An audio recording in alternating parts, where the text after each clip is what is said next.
आपल्या नेहमीच्या जगण्यातला विषय, मनासज्जना, मनोबोध, मनाचे श्लोक, काहीही म्हणा, शेवटी जे दिसत नाही त्याच्याविषयी बोलायचं. खरं आहे का नाही? आणि तेच आवडतं आपल्याला, खरंच सांगते. कारण दिसण्यावर सगळेच बोलतात हो, जे दिसत नाही त्याच्यावर बोलण्यात मजा आहे. आणि त्याच्यामुळे अगदी जसं कौशिकताई म्हणाल्या तसं की किती ग्रंथांमध्ये किती जुन्या काळापासून ह्या सगळ्याचा उल्लेख आलेला आहे मनाचा. म्हणजे छोट्या छोट्या गोष्टींमध्ये ह्या सगळ्या मंडळींनी विचार केला आहे. ज्ञानेश्वर महाराजांपासून पुढचे सगळे संत बोलले आहेत. इतकंच कशाला, आधुनिक कवीसुद्धा या मनावर काही 4 ओळी लिहिल्याशिवाय त्यांना पूर्ण झालं असं वाटत नाही, कळत नाहीच मन काय आहे ते. पण तरीसुद्धा हे मन इतकं द्वाड आहे, इतकं लबाड आहे. कसं आहे हे द्वाड म्हणजे, एकदा एक व्यक्ती एका डॉक्टरांकडे जाते आणि म्हणते की डॉक्टर मी काय करू, माझं ना मन लागत नाही कशात. आपलीच तक्रार, मन लागत नाही कशात. तर डॉक्टर म्हणतात की अहो असं काय म्हणाले, वाचा काहीतरी चांगलं, मन लागेल तुमचं. नाही म्हणे, पुष्कळ ग्रंथ वाचून झाले, पुस्तकं वाचून झाली, कादंबऱ्या वाचून झाल्या, मन लागत नाही. म्हणाले गाणी ऐका. अहो झाल्या गाणी ऐकून, आणि अमकं करा, फिरायला जा, मित्रांशी गप्पा मारा, काही त्याला पटत नाही. मग ते डॉक्टर म्हणतात एक काम करा, मी असं ऐकलं आहे की आपल्या गावामध्ये एक अतिशय सुंदर एकपात्री हास्य प्रयोग आलेला आहे, ते बघायला जा. माझ्या मित्रांनी सांगितलं की खूप छान रंगतो म्हणजे आपण तिथे. तो जो माणूस आहे तो म्हणतो की डॉक्टर माफ करा पण तो एकपात्री सादर करणारा माणूस मीच आहे. बस एवढं सांगितलं तरी खरं तर विषय संपला. की जो इतरांना रंगवू शकतो त्याचं मन लागत नाही, इतकं हे द्वाड आहे. आणि अशा द्वाड मनाला साथ घातलेली आहे समर्थांनी. मनामध्ये आलं का हो, त्यांना दुसरं कोणी सापडलं नाही का? आम्ही होतोच की एवढी मंडळी चुकणारी सतत. तिकडे उत्तर भारतात कबीरांनी दंड उगारावा आणि इकडे तुकाराम महाराज आणि रामदास स्वामींनी. कठोर नाही आहेत ते, पण आपण खड्ड्यात पडू नये, आपली चूक होऊ नये, आपल्याला त्रास होऊ नये म्हणून कठोर झाले आहेत आपल्यासाठी. प्रेम आहे त्याच्या मागे. म्हणून त्यांनी हाक मारली. मी म्हटलं अरे माणसाला एखाद्या हाक मारायची, अरे रामा ऐक, अरे नारायणा ऐक, अमुक ऐक, तमुक ऐक. नाही, ते म्हणाले मी मनालाच हाक घालणार. का बरं मनालाच का? कारण मन नसतं तर माणूस नसता. मानव हा शब्दच मुळी मनातून आलेला आहे. मन म्हणजे विचार करणे, टू थिंक. आणि बाकीचे जे प्राणीमात्र आहेत ते आणि आपण, यातला हाच मुख्य फरक आहे की बाकीची प्राणीमात्र हे इन्स्टिंक्टवरती जगतात आणि आपण मनाच्या प्रेरणेवरती जगत असतो. म्हणजे मन आपल्याला प्रेरणा देत असतं. माणूस म्हणून आपलं वेगळेपण असतं, ते आपण विचार करू शकतो, हे आपलं वेगळेपण आहे. म्हणून मन नसतं तर माणूस नसता. आणि म्हणून माणसाचं मूळ काय तर ते मन. आणि त्यामुळे जशी गीता सार्वकालिक आहे, सार्वजनिक आहे आणि सार्वत्रिक आहे, असं कोणी म्हणू नये की नाही ती फक्त भारतातच वाचावी. जिथे माणूस आहे तिथे ती वाचावी. आणि कुठे वाचावी? जिथे माणूस आहे आणि तो द्वंद्वामध्ये अडकला आहे तिथे नक्की वाचावी. म्हणजे सगळीकडे वाचावी. नसतं का द्वंद्व? आपल्याला सातत्याने द्वंद्व असतं. अगदी साधं उदाहरण द्यायचं तर जेवायला भाजी कुठली करू, 2 भाज्या फ्रीजमध्ये असतील तर ही करू काही, द्वंद्वच आहे होय. फार सामान्य पातळीवरचं उदाहरण सांगितलं आहे. सारखं कशाला आपण तरी रणांगणात जायचं. आणि तुकाराम महाराजांनी सांगून ठेवलंच आहे की रात्रंदिना आम्हा युद्धाचा प्रसंग. का? आम्ही काही लढवय्ये नाही आहोत, पण तरी ते म्हणत आहेत कारण ते एक वेळ सोपं आहे. कारण तिथे मला कुणाशी लढायचं हे दिसतं आहे, इथं कुणाशी लढू? पण मन हेच समराभूमी आहे, हे समरांगण आहे. त्याच्यावर सतत इकडून एक विचार येतो, इकडून एक विचार येतो आणि युद्ध सुरू असतं. म्हणून रात्रंदिना आम्हा युद्धाचा प्रसंग. असं हे द्वंद्व झालेलं मन आहे. तिथे गीता कधीही वाचावी. तसं जरा आपण मनाचा विचार करायला लागलो की हे कधीही वाचावं असं साहित्य आहे, वाङ्मय आहे खरं तर. मनाला म्हणून साथ घातली. आणि सगळ्यात महत्त्वाचं म्हणजे मन हे प्रेरक आहे इंद्रियांचं. इंद्रियांचा दट्ट्या काय आहे तर तो मन आहे. बघा समोर आपण, आता मी काल दुरांतो पकडली. हां, माझं लक्ष कुठे होतं? मी स्टेशनवर आल्यापासून A1 A1 A1 A1 A1, बरोबर आहे. माझी मैत्रीण तिकडनं हात करत गेली A1. मी ती मला दिसली नाही का? मला दिसली. तिचा हात मला दिसला नाही का? दिसला, पण रजिस्टर नाही झाला. का रजिस्टर नाही झाला? कारण माझे डोळे तिथे नव्हते. माझे डोळे असण्याचाच प्रश्न नाही हो, डोळे सगळीकडे होते, मन फक्त A1मध्ये होतं. त्यामुळे माझं इंद्रियांनी कुठे जायचं, काय करायचं हे इंद्रिय ठरवत नाहीत. त्याच्या मागचा जो दट्ट्य आहे, प्रेरक, ते मन ठरवतं बघा. आणि पुन्हा साधं सांगितलं का एकदा, हां असं नाही, मनाची गंमत काय माहिती आहे, ते आपल्याला तेच सारखं द्वंद्वात पाडतं. ज्ञानेश्वर महाराजांनी म्हटलं, अहो ही इंद्रियसुद्धा इतकी लबाड आहेत, ती एकनिष्ठ आहेत का? नाही. म्हणजे जरा जास्त होईल संध्याकाळचं, पण मी तरी थोडं सांगते सिद्धांताच्या ह्याच्यातलं, की विषय आणि इंद्रिय ह्यांचा संगम झाल्यानंतर प्रत्येक वेळेला एकच परिणाम होतो का? सोपं करते. हां, समोर कारल्याची भाजी आहे आणि गुलाबजाम आहेत, कुठे जाईल हात? बरोबर? म्हणजे वस्तुतः हे जीभ हे माझं इंद्रिय आहे आणि समोर खाण्याची वस्तू हे माझा विषय आहे. म्हणजे खरं काय व्हायला पाहिजे, विषय आला आणि इंद्रियाला लागला की एकच कायम परिणाम झाला पाहिजे.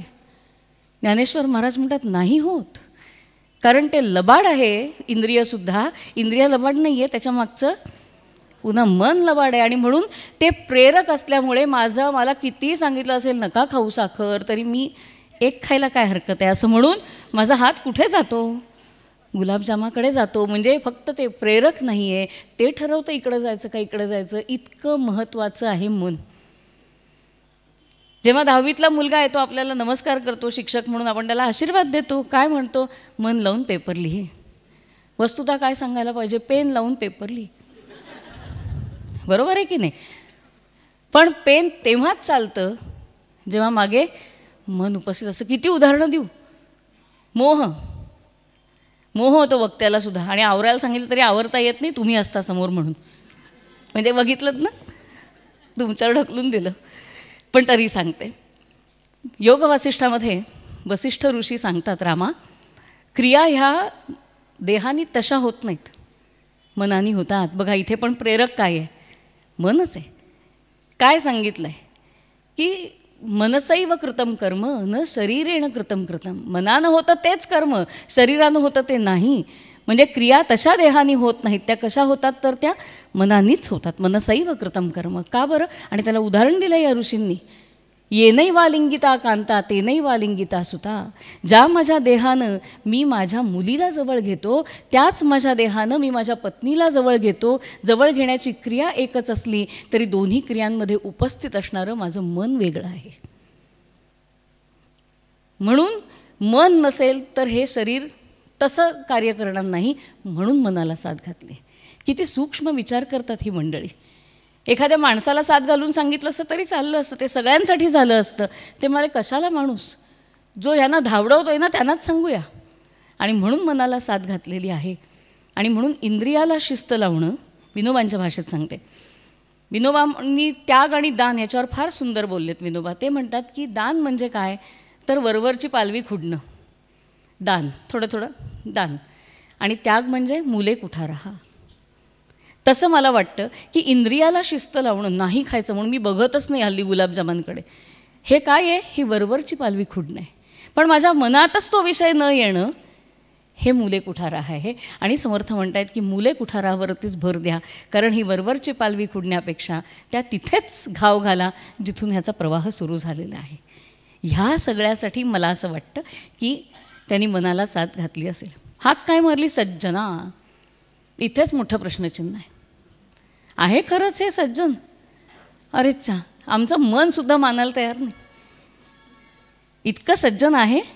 फ्रॉइडचा एक किस्सा सांगते. ज्यांनी मनावर एवढं काम केलं, तो, त्याची बायको आणि मुलगा, तिघंजणं एका बागेत फिरायला गेलेले असतात. मोठी बाग असते चांगली. आणि फ्रॉइडला कोणी भेटतं म्हणून तो उठून त्या माणसाशी गप्पा मारतो. तिची मैत्रिणी येते म्हणून ती उठून तिच्याशी गप्पा मारते. ह्या सगळ्या गडबडीत ते मूल कुठे जातं कळत नाही. आणि थोड्या वेळाने आई भानावर येते मैत्रीण गेल्यावर की मूल कुठे गेलं. आणि मग ती रडायला लागते, कारण तेवढ्या परिसरात जेवढं बघावं तिथे ते नसतं. खूप रडायला लागते. ती फ्राईडकडे येते आणि त्याला सांगते, अहो असं असं झालं आहे, आपला हा कुठे गेला कळत नाही आहे, आपण लवकरात लवकर पोलीस स्टेशनला जाऊ अमकं. तुम आई म्हटल्यानंतर जे जे होईल ते ती सगळं सांगते. तो म्हणतो, एकच सांग, कुठे जाऊ नको सांगितलं होतंस? पुढे सांगायचीच गरज नाही. आणि तिथेच तो सापडला. आईने सांगितलं होतं तिथे एक मोठं तळ आहे, तिथे जाऊ नकोस. काय प्रश्न आहे बघा, कुठे जाऊ नको सांगितलं होतंस, तो तिथेच असणार. हे मन आहे, मग याला सज्जन म्हणायचं? पण तरीही ते म्हणतात. का म्हणतात? आपल्याला बायकांना सांगायलाच नको. लहान मूल, आपलं छोटंसं बाळ हट्ट करतं, रडतं, आपण त्याला काय म्हणतो? शाणा मुग्गा कोण आहे सांग? कोण आहे शाणा मुग्गा? त्यालाही कळत असतं तो आत्ता शाण्यासारखा वागत नाही आहे. पण आपण काय म्हणतो? शाणा मुग्गा कोण आहे? तुझ्यास एवढं आहे का कोणी शाणा मुग्गा? सांग बरं, सांग बरं करत आपण जबाबदारी देऊन टाकतो त्याच्यावर की तुला शहाणं वागलं पाहिजे. म्हणून घरामध्ये कधी असे वाद असतील ना, तर ही ट्रिक दिली आहे समर्थांनी. काकू, अहो तुमच्या एवढं प्रेमळ की नाही मला कोणी दिसलं नाही. देऊन टाका जबाबदारी की त्यांना प्रेमळ वागायलाच हवं. गंमत. हां, त्यामुळे मना सज्जन का म्हणायचं त्याला आधीच सांगून टाका की बाबा रे, तुझ्याकडनं सज्जनत्वानं वागण्याची आमची अपेक्षा आहे. आणि म्हणून त्याच्या आधीच जबाबदारी देऊन टाका, मना सज्जना. आणि मग हे सगळं बोलणं सुरू झालेलं आहे. आता ह्या पुढचा प्रश्न की ह्या संपूर्ण श्लोकांचे 205 श्लोक आहेत, या सगळ्याचं कारण काय, उद्दिष्ट काय? त्याची जी आख्यायिका आहे की निधी हे करण्यासाठी म्हणून दर दिवशी एक श्लोक, तर ती जरा बाजूला ठेवू. आपण आत्ता ह्या विचाराने जाऊया की हे सगळं सांगण्यामागचं उद्दिष्ट काय. तर मला असं वाटतं की बद्ध ते मुक्त असा हा मार्ग सांगितलेला आहे. जर आपण थोडा थोडा ह्यानी बघितलं तर बद्ध ते मुक्त म्हणून हा मुक्तायन आहे असं मला वाटतं. मला ह्याला मुक्तायन असं नाव द्यावं असं वाटतं, कारण ते फायनली आपल्याला कुठे नेणार आहे की मोकळं करणार आहे. म्हणून ते, आणि एक एक श्लोक मोत्यासारखाच आहे म्हणूनही ते मुक्तायन आहे असं म्हटलं तरी चालेल. की टप्पोरा मोती आहे एक एक, त्यामुळे बद्धापासून मुक्तापर्यंत असा हा सगळा मार्ग चालणार आहे. मग पहिलं काय काय त्याच्यामध्ये? तर पहिल्यांदी तुम्ही कसे बांधलेले आहात हे तटस्थपणे समर्थ आपल्याला सांगतायत. मुळात का आपण बद्ध आहोत हे कळायला पण लागतं ना. सगळ्यात मोठं तेच असतं की आपण ज्या परिस्थितीत आहोत ती परिस्थिती कशी आहे हे आधी कळायला लागतं आपल्याला, आणि ते आपणच नाही ठरवू शकत. समुद्रामध्ये उभं राहून समुद्र कसा आहे ह्याचं वर्णन आपण नाही करू शकत, त्याच्यासाठी बाहेरनं बघावं लागतं. आणि ते बाहेरनं समर्थ बघून सांगतायत की काय चाललं आहे, तुम्ही कुठे बद्ध आहात, तर तुम्ही या भवसागरामध्ये बद्ध आहात. मग पहिला प्रश्न मनामध्ये येतो की इथे आपण आलो कसे, बांधलो जायला पहिले मी इथे आले कशी. हा प्रश्न जर शाळेतल्या मुलांना विचारला तर त्यांना विचार इतके साधे असतात, ते म्हणतात आईबाबांमुळे. मग विचार येतो मनात की आईबाबा हे माध्यम आहे का कारण आहे? तर आपले पालक हे आपल्याला इथे येण्याचं कारण नाही, तर ते माध्यम आहेत. इथेच पहिला आपल्याला समर्थ विचारात टाकतात. मग कारण कोण आहे याचं? ते म्हणतात कारण दुसरं तुमच्याशिवाय कुणीही असू शकत नाही. जीवा कर्मयोगे जनी जन्म झाला किंवा जगी जन्म झाला. त्वमेव केवलम करतासी, तूच आहेस सगळ्याच्या ह्याचा. आई वडील फक्त माध्यम आहेत, त्यांच्यात न तू इथे आलास, पण इथे येण्याची इच्छा कुणाची होती? परत येण्याची इच्छा कुणाची होती? तुझी होती. म्हणून जीवा कर्मयोगे जगी जन्म झाला, तुझ्याच कर्मातनं तू पुन्हा जन्माला आलेला आहेस. म्हणजे ते खापर उगाच कुणावर तरी फोडू नका. तुमचं काहीतरी राहिलं मागे म्हणून तुम्ही पुढे आलात. जीवा कर्मयोगे जगी जन्म झाला म्हटलेला आहे. म्हणजे गंमत सांगते, आपल्याकडे असं म्हटलं आहे की अंते मतिही सा गतिही, शेवटच्या क्षणी आपल्याला जे मनामध्ये चालतं असं म्हणतात की तेच पुढे जातं. आणि म्हणून शेवटचा क्षण सांभाळावा. पण तो अचानक शेवटचा क्षण सांभाळता येत नाही, म्हणून आधीपासून सुरुवात करावी. ही सवय लावण्यामागचं कारण काय? तर तेव्हा अचानक आपल्याला जाग येणार नाही आहे, तेव्हा तर आणखीन काय विचार असेल कुणास ठाऊक. पण म्हणून तो शेवटचा क्षण सांभाळावा, कारण मीच पेरणार आहे आणि त्याचं पुढे उगवणार आहेच. आणि पेरलं की उगवतं. या आपल्या संपूर्ण अध्यात्मामध्ये एक गोष्ट चांगली आहे, ते म्हणतात इथे रेताड जमीन नाही, सगळ्या सुपीक जमिनी आहेत. पेरलं की उगवणारच. मी पेरलं पण उगवलंच नाही असं होत नाही. पेरलं की उगवणारच. आणि कर्माचं तर काय सांगायचं, जीवा काय शब्द दिलाय, किती विचार आहे आणि स्पष्टता आहे विचारांची. कर्मयोगे, कर्मामुळे जन्म झालेला आहे. या कर्माची गती इतकी विचित्र आहे. गहना कर्मणो गती, कर्म की गती न्यारी. म्हणजे या जीवनामध्ये सुद्धा आपल्याला कळतं की मी हे केलंय म्हणून हे आलं आहे. मनात वाचिरे पूर्वसंचित केले तयासारिखे भोगणे प्राप्त झाले. हे ते मी आधी केलेलं आहे, त्याचं पीक मला दिसतं आहे. आणि जसं स्वरूपानंद एका अभंगात म्हणतात की तुम्ही साळी पेरलीत आणि गहू येईल म्हणून वाट बघत बसलात तर ते होणार नाही. जे पेरलं आहे तेच येणार. म्हणून जे पीक माझ्या अंगणामध्ये आहे त्याचा धनी दुसरा कुणीही नाही, त्याचा करता मीच आहे. अहो साध्या साध्या गोष्टीत आपल्याकडे. भागवतातली गोष्ट आहे सुदाम्याचे पोह्यांची, पण ह्याच्या आधीची एक इतकी सुंदर गोष्ट आहे. सांदीपनी ऋषींच्या आश्रमामध्ये सुदामा आणि कृष्ण हे दोघे शिकत होते. आपल्याला माहिती आहे ती गोष्ट, पण तरी पटकन झटकन सांगते. शिकत होते आणि एकदा गुरूंनी सांगितलं जा जरा गुरुमातेनी सांगितलं जा जरा सरपण हवं आहे तेवढं घेऊन या, ह्याचा फाटा हवा आहे आपल्याला, लाकूड फाटा, तो घेऊन या म्हणून ह्या दोघांना पाठवलेला आहे. कृष्ण घाईघाईनी पुढे निघालेला आहे आणि सांदीपनी हळूहळू सुदामा हळूहळू चालतोय. गुरुमातेने हाक मारली, एक पुरचुंडी हातात दिली, म्हणाले वाटेत भूक लागली तर खा.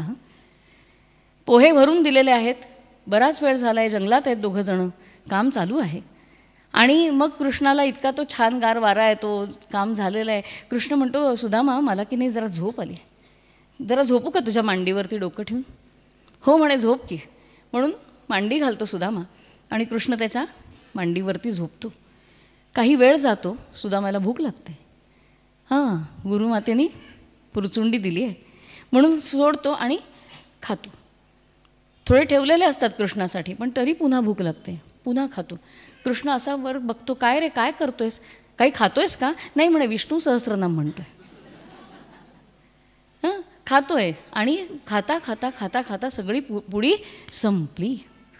काही वेळाने कृष्ण जागे झालेत आणि म्हणाले सुदामा भूक लागली ना, काही दिलं नाही का रे मातेनी. नाही दिलं.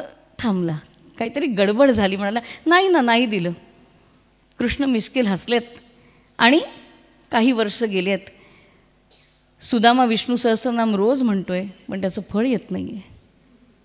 आणि मग काही दिवसांनी ती गोष्ट आपल्याला समोर भेटते की मग कृष्णाला भेटूया का. मग ती पोह्याची पुरचुंडी तिकडे जाते, जी तेव्हा द्यायची होती ती अशी द्यावी लागली आहे. आणि मग काही वेळांनी जेव्हा सुदामा आले आहेत तेव्हा खूप चाललास रे सुदामा, म्हणून जे 10 मिनटं मी तुझ्या मांडीवर झोपलो आहे ते सुद्धा माझ्याकडे बॅलन्स राहता कामा नये. त्याचे पाय घेऊन चेपलेत कृष्णानी आणि त्याला सांगितलं की जा सगळं तुझं ठीक होईल, आता तुझं विष्णू सहस्रनाम फलित होईल. म्हणजे सुदाम्याच्या पोह्यांच्या गोष्टीसाठी टाकलाय कोणी बीज, सुदामानीच. आणि विष्णू सहस्रनाम खोट्याच्या पार काही उभं राहत नाही, तर थेट विष्णू सहस्रनामाला हात लावला आहे. आणि म्हणून म्हणतात की जा आता तुझं विष्णू सहस्रनाम सफल होईल, कारण आता तू खरं मला कळलं आहे आणि तुझी झालं ना बॅलन्स शीट टॅली झाली, आता काय बघायचं भानगड नाही. पण ती पोह्याची पुरचुंडी किती वर्ष टांगती राहिली ती बघा. गहना कर्मणो गती, म्हणून आपण पेरलं आपणच उगवलं. म्हणून जीवाकर्म योगे जगी जन्म झाला. पहिलं आपल्या मनातलं स्वच्छ काढून टाकलंय, दुसऱ्याला दोष देऊ नका. यांच्यामुळे असं झालं, हा बरा असता तर बरं झालं असतं, ती जरा नीट वागली तर किती बरं होईल. काही नाही, एकदा मन खाली घालून म्हणजे मान खाली घालून विचार करा, आत्मपरीक्षण करा असं सांगितलं आहे. थोडी पुढे जाते कारण ह्या एकेका मुद्द्यावर एवढं नको बोलायला, पुढे बरेच आहेत. त्यामुळे आपण जे पेरू तेच आपल्याला उगवणार आहे. हे पहिलं जळजळीत वास्तव सांगितलं मनाच्या श्लोकातनं. दुसरं जळजळीत वास्तव सांगितलं की तुम्ही इथे येता आणि अमरपट्टा बांधून आल्यासारखे राहता. दुसरं जळजळीत वास्तव सांगितलं, अमरपट्टा बांधून आल्यासारखे राहता. महाथोर ते मृत्यू पंथेच गेले, किती एक ते जन्मले आणि मेले. लगेच पुन्हा भानावर आणलं. पहिलं वास्तव तुम्हीच आलायत, स्वतःहून इच्छा ठेवून आलायत, काही राहिलं आहे म्हणून आलायत. माणूस जाताना सुद्धा ना त्याच्याशी संलग्न होत नाही. आमचे सासरे एक गोष्ट सांगतात की म्हणे एक माणूस अगदी आसन्न मरण असतो आणि वा के असं म्हणत असतो. तर कोणीतरी म्हणतं वासुदेव केशव वासुदेव केशव, म्हणे आणा म्हणे सुवर्ण मात्र भस्माची मात्रा चाटवा, म्हणे एकदा घेऊ देत नाव. तर ती सुवर्ण भस्माची मात्रा चाटवतात. म्हणाले आजोबा म्हणा आता नाव घ्या. तो म्हणतो वासरू केरसुणी खाताय, वासरू केरसुणी खाताय. लक्ष कुठे आहे. म्हणून जाग केल्या, उठा उठा म्हणाले, जागे व्हा. म्हणून पहिलं सांगितलं सांभाळा, शेवटचा क्षण विशेषत्वानं सांभाळा. दुसरं जळजळीत वास्तव, पहिलं तुम्ही कुठे बद्धतेमुक्त हा प्रवास बघतोय. दुसरं वास्तव सांगितलं, तुम्ही ज्या ठिकाणी आलाय तो अमरपट्टा घेऊन आलेला नाही आहात. इथे आलं की जावंच लागतं. जातस्यही ध्रुव मृत्यू. आणि किती का असेनात मोठे. स्वरूपानंदांच्या अमृतधारेमध्ये फार सुंदर आहे. असो सिकंदर गाझी कैसर, असो हेर हिटलेर, असो सिकंदर गाझी कैसर, असो हेर हिटलेर, चुकेन अंती मानेवरती मृत्यूची समशेर. असे नका कोणी हुकुमशा, काय फरक पडतो, मृत्यू न म्हणे सानथोर, तो चुकणार नाही. पण एखादा जातो, आपण चहा पित असतो आणि चहा पिता पिता गेले हो असं कळलं. आपण चहाच पित असतो मजेत. का? मरे एक त्याचा दुजा शोक वाहे. फक्त शोकच वाहतोय, जागा होत नाही आहे. म्हणून मरे एक त्याचा दुजा शोक वाहे, अकस्मात किती भानावर आणतात की उठा, अरे काय, पाव पलके सुधी नाही करे कल का साज. कबीरजी म्हणतात, पाव पलके सुधी नाही करे कल का साज, काल अचानक मारसी जो तितर को बाज. हां, तित्तीर पक्षी बसलाय, आत्ता एक आळी तोंडात आहे, तरी पुढचं काय, सकाळचं झालं संध्याकाळी काय करायचं, तसं चालू आहे.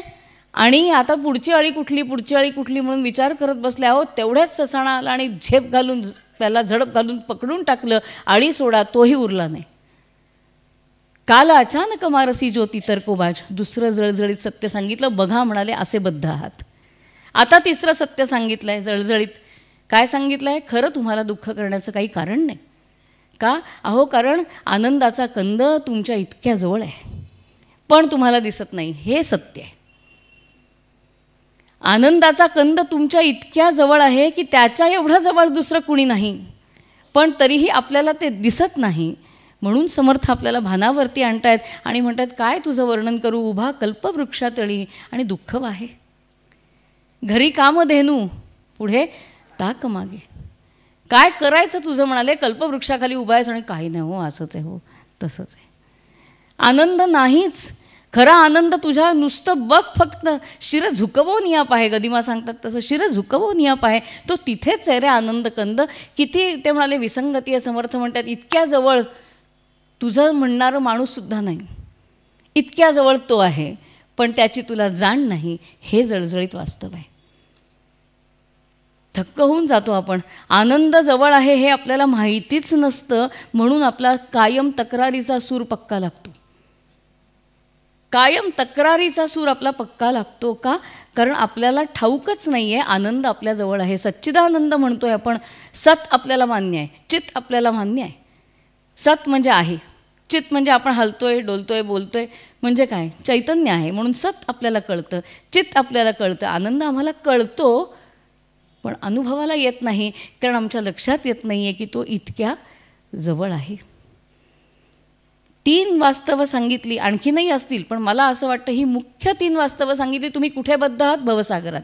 का आलायत? विचार करा. हा मृत्यू लोक आहे हे विसरू नका. आणि तिसरं, इथून सुटण्याचा मार्ग, ती किल्ली तुमच्याचकडे दिलेली आहे, फक्त ती किल्ली आपल्या आत ठेवली आहे, हाच फरक आहे. किल्ली आहे पण ती घरातच ठेवली आहे आनंदाची. म्हणजे तुम्ही बाहेर आहात, मग ते काय करायचा मार्ग काहीतरी असतोच, कुठेतरी असतोच. तो मार्ग पुढे आपल्याला समर्थ सांगणार आहेत. त्यामुळे सगळ्यात महत्त्वाचा मुद्दा, पहिला आपल्याला 3 महत्त्वाची वास्तवं जळजळीत सत्य ह्याच्यामध्ये सांगितली. तू आपल्या नजरेला आणखीन पण मिळू शकतील, कितीतरी आहेत. आणि म्हणून मला विवेकानंदांचं वाक्य या ठिकाणी आठवतं. विवेकानंद शिक्षणाच्या विचारांमध्ये नेहमी सांगतात की शिक्षकांनी कसं शिकवलं पाहिजे, तर सारखं नकारात्मक नका, अभावात्मक नको. नाही तुला गणित येत नाही, नाही तुला ना हे चांगलं जमत नाही, तुला ना इतिहासात तुझ्या सनावळ्या पाठ नाहीत, अमकं नाही, तमकं नाही. ते म्हणतात, अहो ते त्यालाही कळत असतं.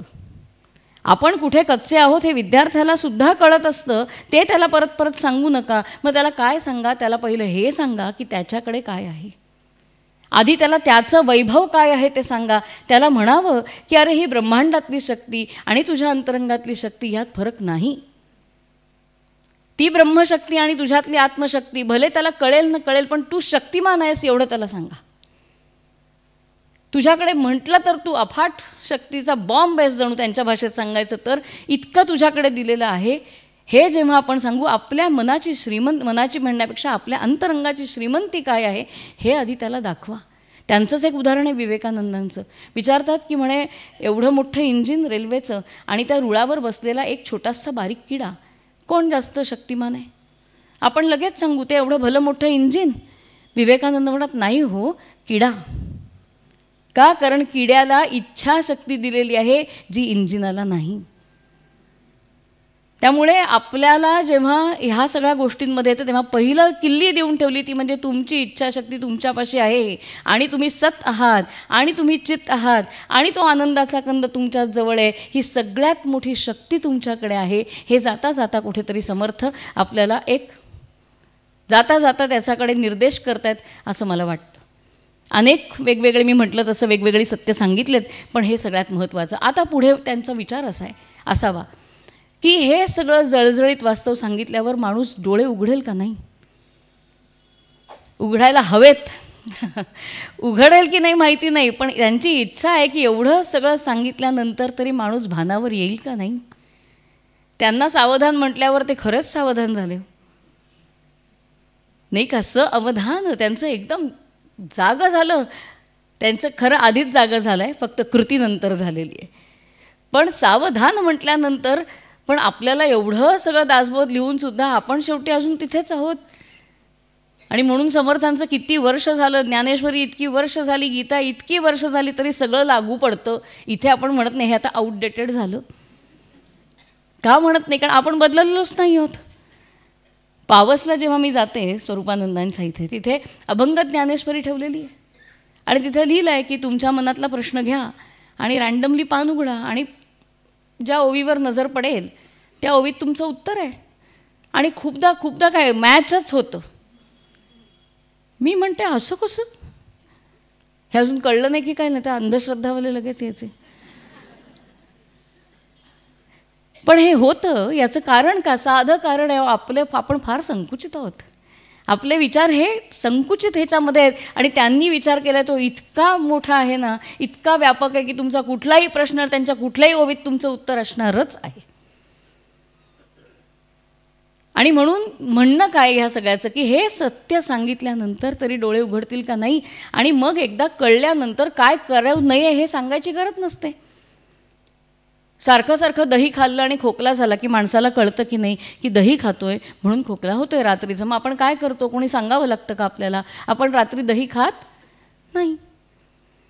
कोणी सांगावं लागतं का? नाही सांगावं लागत. मला कळलं. समर्थांना हेच अभिप्रेत आहे आपल्याकडनं की कळलं ना तुमचं वास्तव. मग आता तरी पण ते गरीब आहेत हो, माऊली पण आहे ह्या सगळ्यांकडे, वत्सलता आहे या सगळ्यांकडे, नाही तर काय एवढं सांगितलं असतं? केवढं वाङ्मय, केवढं अफाट साहित्य, ज्ञानेश्वरी एवढी मोठी, समर्थांचं एवढं मोठं उदंड, ती तुकाराम गाथा एवढी, ती 700 श्लोकांची गीता, सगळं आलं आहे. कशासाठी आलं आहे? एवढं का बोलतायत ही माणसं? एकच कारण आहे, भगवान करुणया आह, भागवतात म्हटलं आहे तसं. करुणा हा एकच भाग आहे की त्यांना बोलण्यासाठी उद्युक्त होतं की नाही यांचं चांगलं झालं पाहिजे म्हणून सांगतायत. वस्तुतः जळजळीत सत्य कळल्यानंतर ते काय करू नये हे माणसाला आपोआप कळतं, पण ते म्हणतात थांबा मी सांगतो हां तुम्हाला काय करू नका हे सांगतो. खूप गोष्टी आहेत पण आजच्या वेळाच्या मर्यादेतनं काही गोष्टी फक्त पुढे जाण्यापुरता घेतलेत, हे अगदी मनापासून सांगते. पहिलं, मना पाप संकल्प सोडून द्यावा आणि मना सर्वथा पाप बुद्धी नको रे, असे अनेक आपल्याला चरण मिळणार आहेत. फक्त हा मुद्दा म्हणून समोर ठेवला आहे. मना पाप संकल्प सोडून द्यावा. पहिलं काय कर, सत्य तुला कळलं, यातनं बाहेर पडायचं आहे, नक्की तुझी तयारी आहे. मग पहिला मुद्दा, पहिला नियम, मना पाप संकल्प सोडून द्यावा. नियम हे आतच लावायचे असतात, यम बाहेर असतात.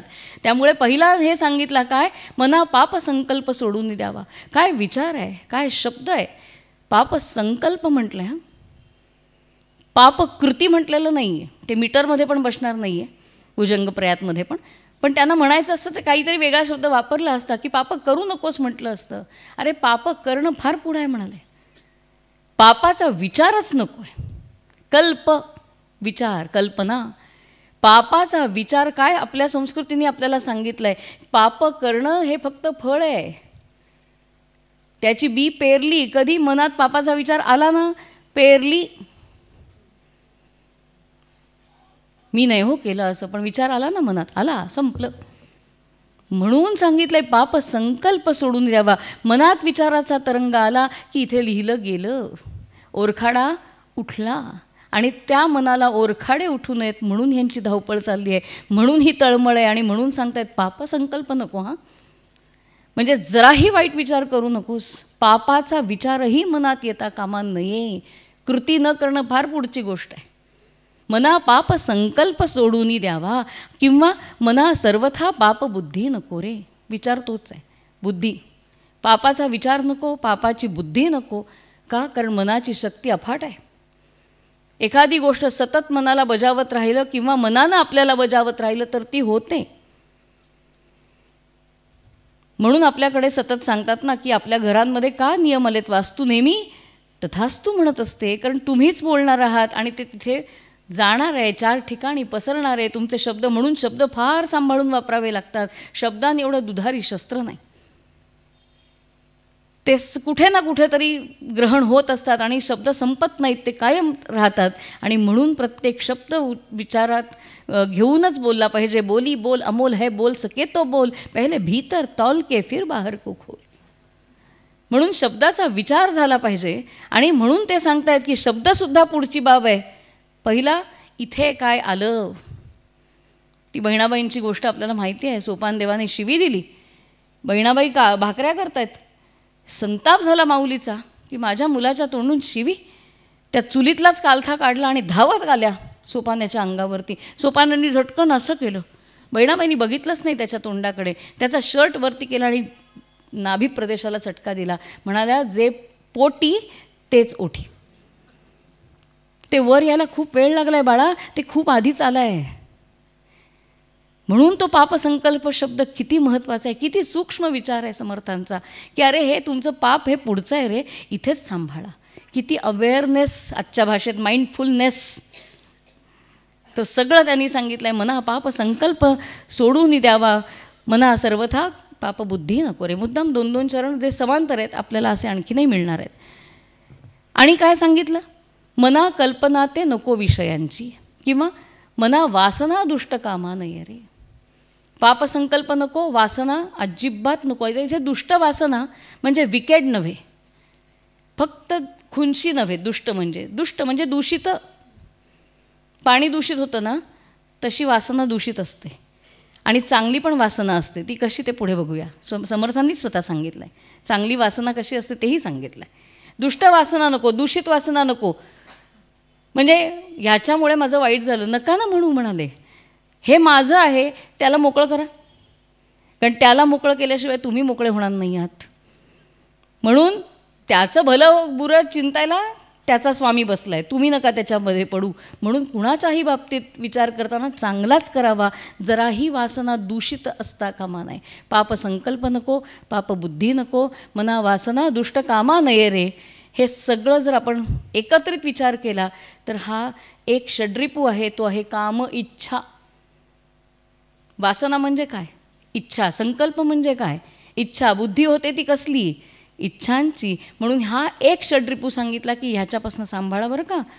काम हा अतिशय अवघड षड्रिपू आहे, तो सांगितला ह्या सगळ्यांमध्ये. मग पुढे जाऊ. ह्याच्यात मी म्हटलं तसं हा गृहपाठ आहे आपल्याला, की ह्याचे असंख्य चरण आपल्याला मिळणार आहेत अशा विषयाचे. की काय काय कामापासून कसा लांब राहा. हल्ली हेही सांगायची भीती वाटते शाळा कॉलेजमध्ये, कामापासून लांब राहा, निष्काम. असो, पुढे जाऊया. मग म्हणतायत नको रे मना द्रव्य ते पुढीलांचे. हा काय? लोभ. दुसरा षड्रिपू आणलाय. नको रे मना द्रव्य ते पुढीलांचा. रे नको घेऊस दुसऱ्याचं काही, देणारा तो आहे ना. मग दुसऱ्यांचं कशाला हवं आहे? कारण दुसऱ्यांचं पुन्हा इथे पापसंकल्प आहेच. त्यातलं थोडं मिळालं तर बरं होईल. जायचं पण नाही आपल्या घरात कोकणातल्या आणि केसेस ठोकायच्या. म्हणजे सगळं अडकवून ठेवायचं. हे काय आहे? सोडून देता आलं पाहिजे. ते आता उद्या बोलू आपण दासबोधात. सोडून देता येत नाही, इथे आपली गडबड होती. आणि म्हणून त्यांनी सांगितलंय नको रे मना द्रव्य ते पुढीलांचे. म्हणजे फक्त धनासाठी नाही, काहीही दुसऱ्याची इच्छा करू नका. काहीही त्याच्याकडनं मिळावं ही अपेक्षासुद्धा ठेवू नका. हा दुसरा षड्रिपू आणलाय, लोभ. त्याच्या ह्याच्यात आहे मना कल्पना ते नको विषयांची. अतिविषयी तो सदा दैन्यवाणा.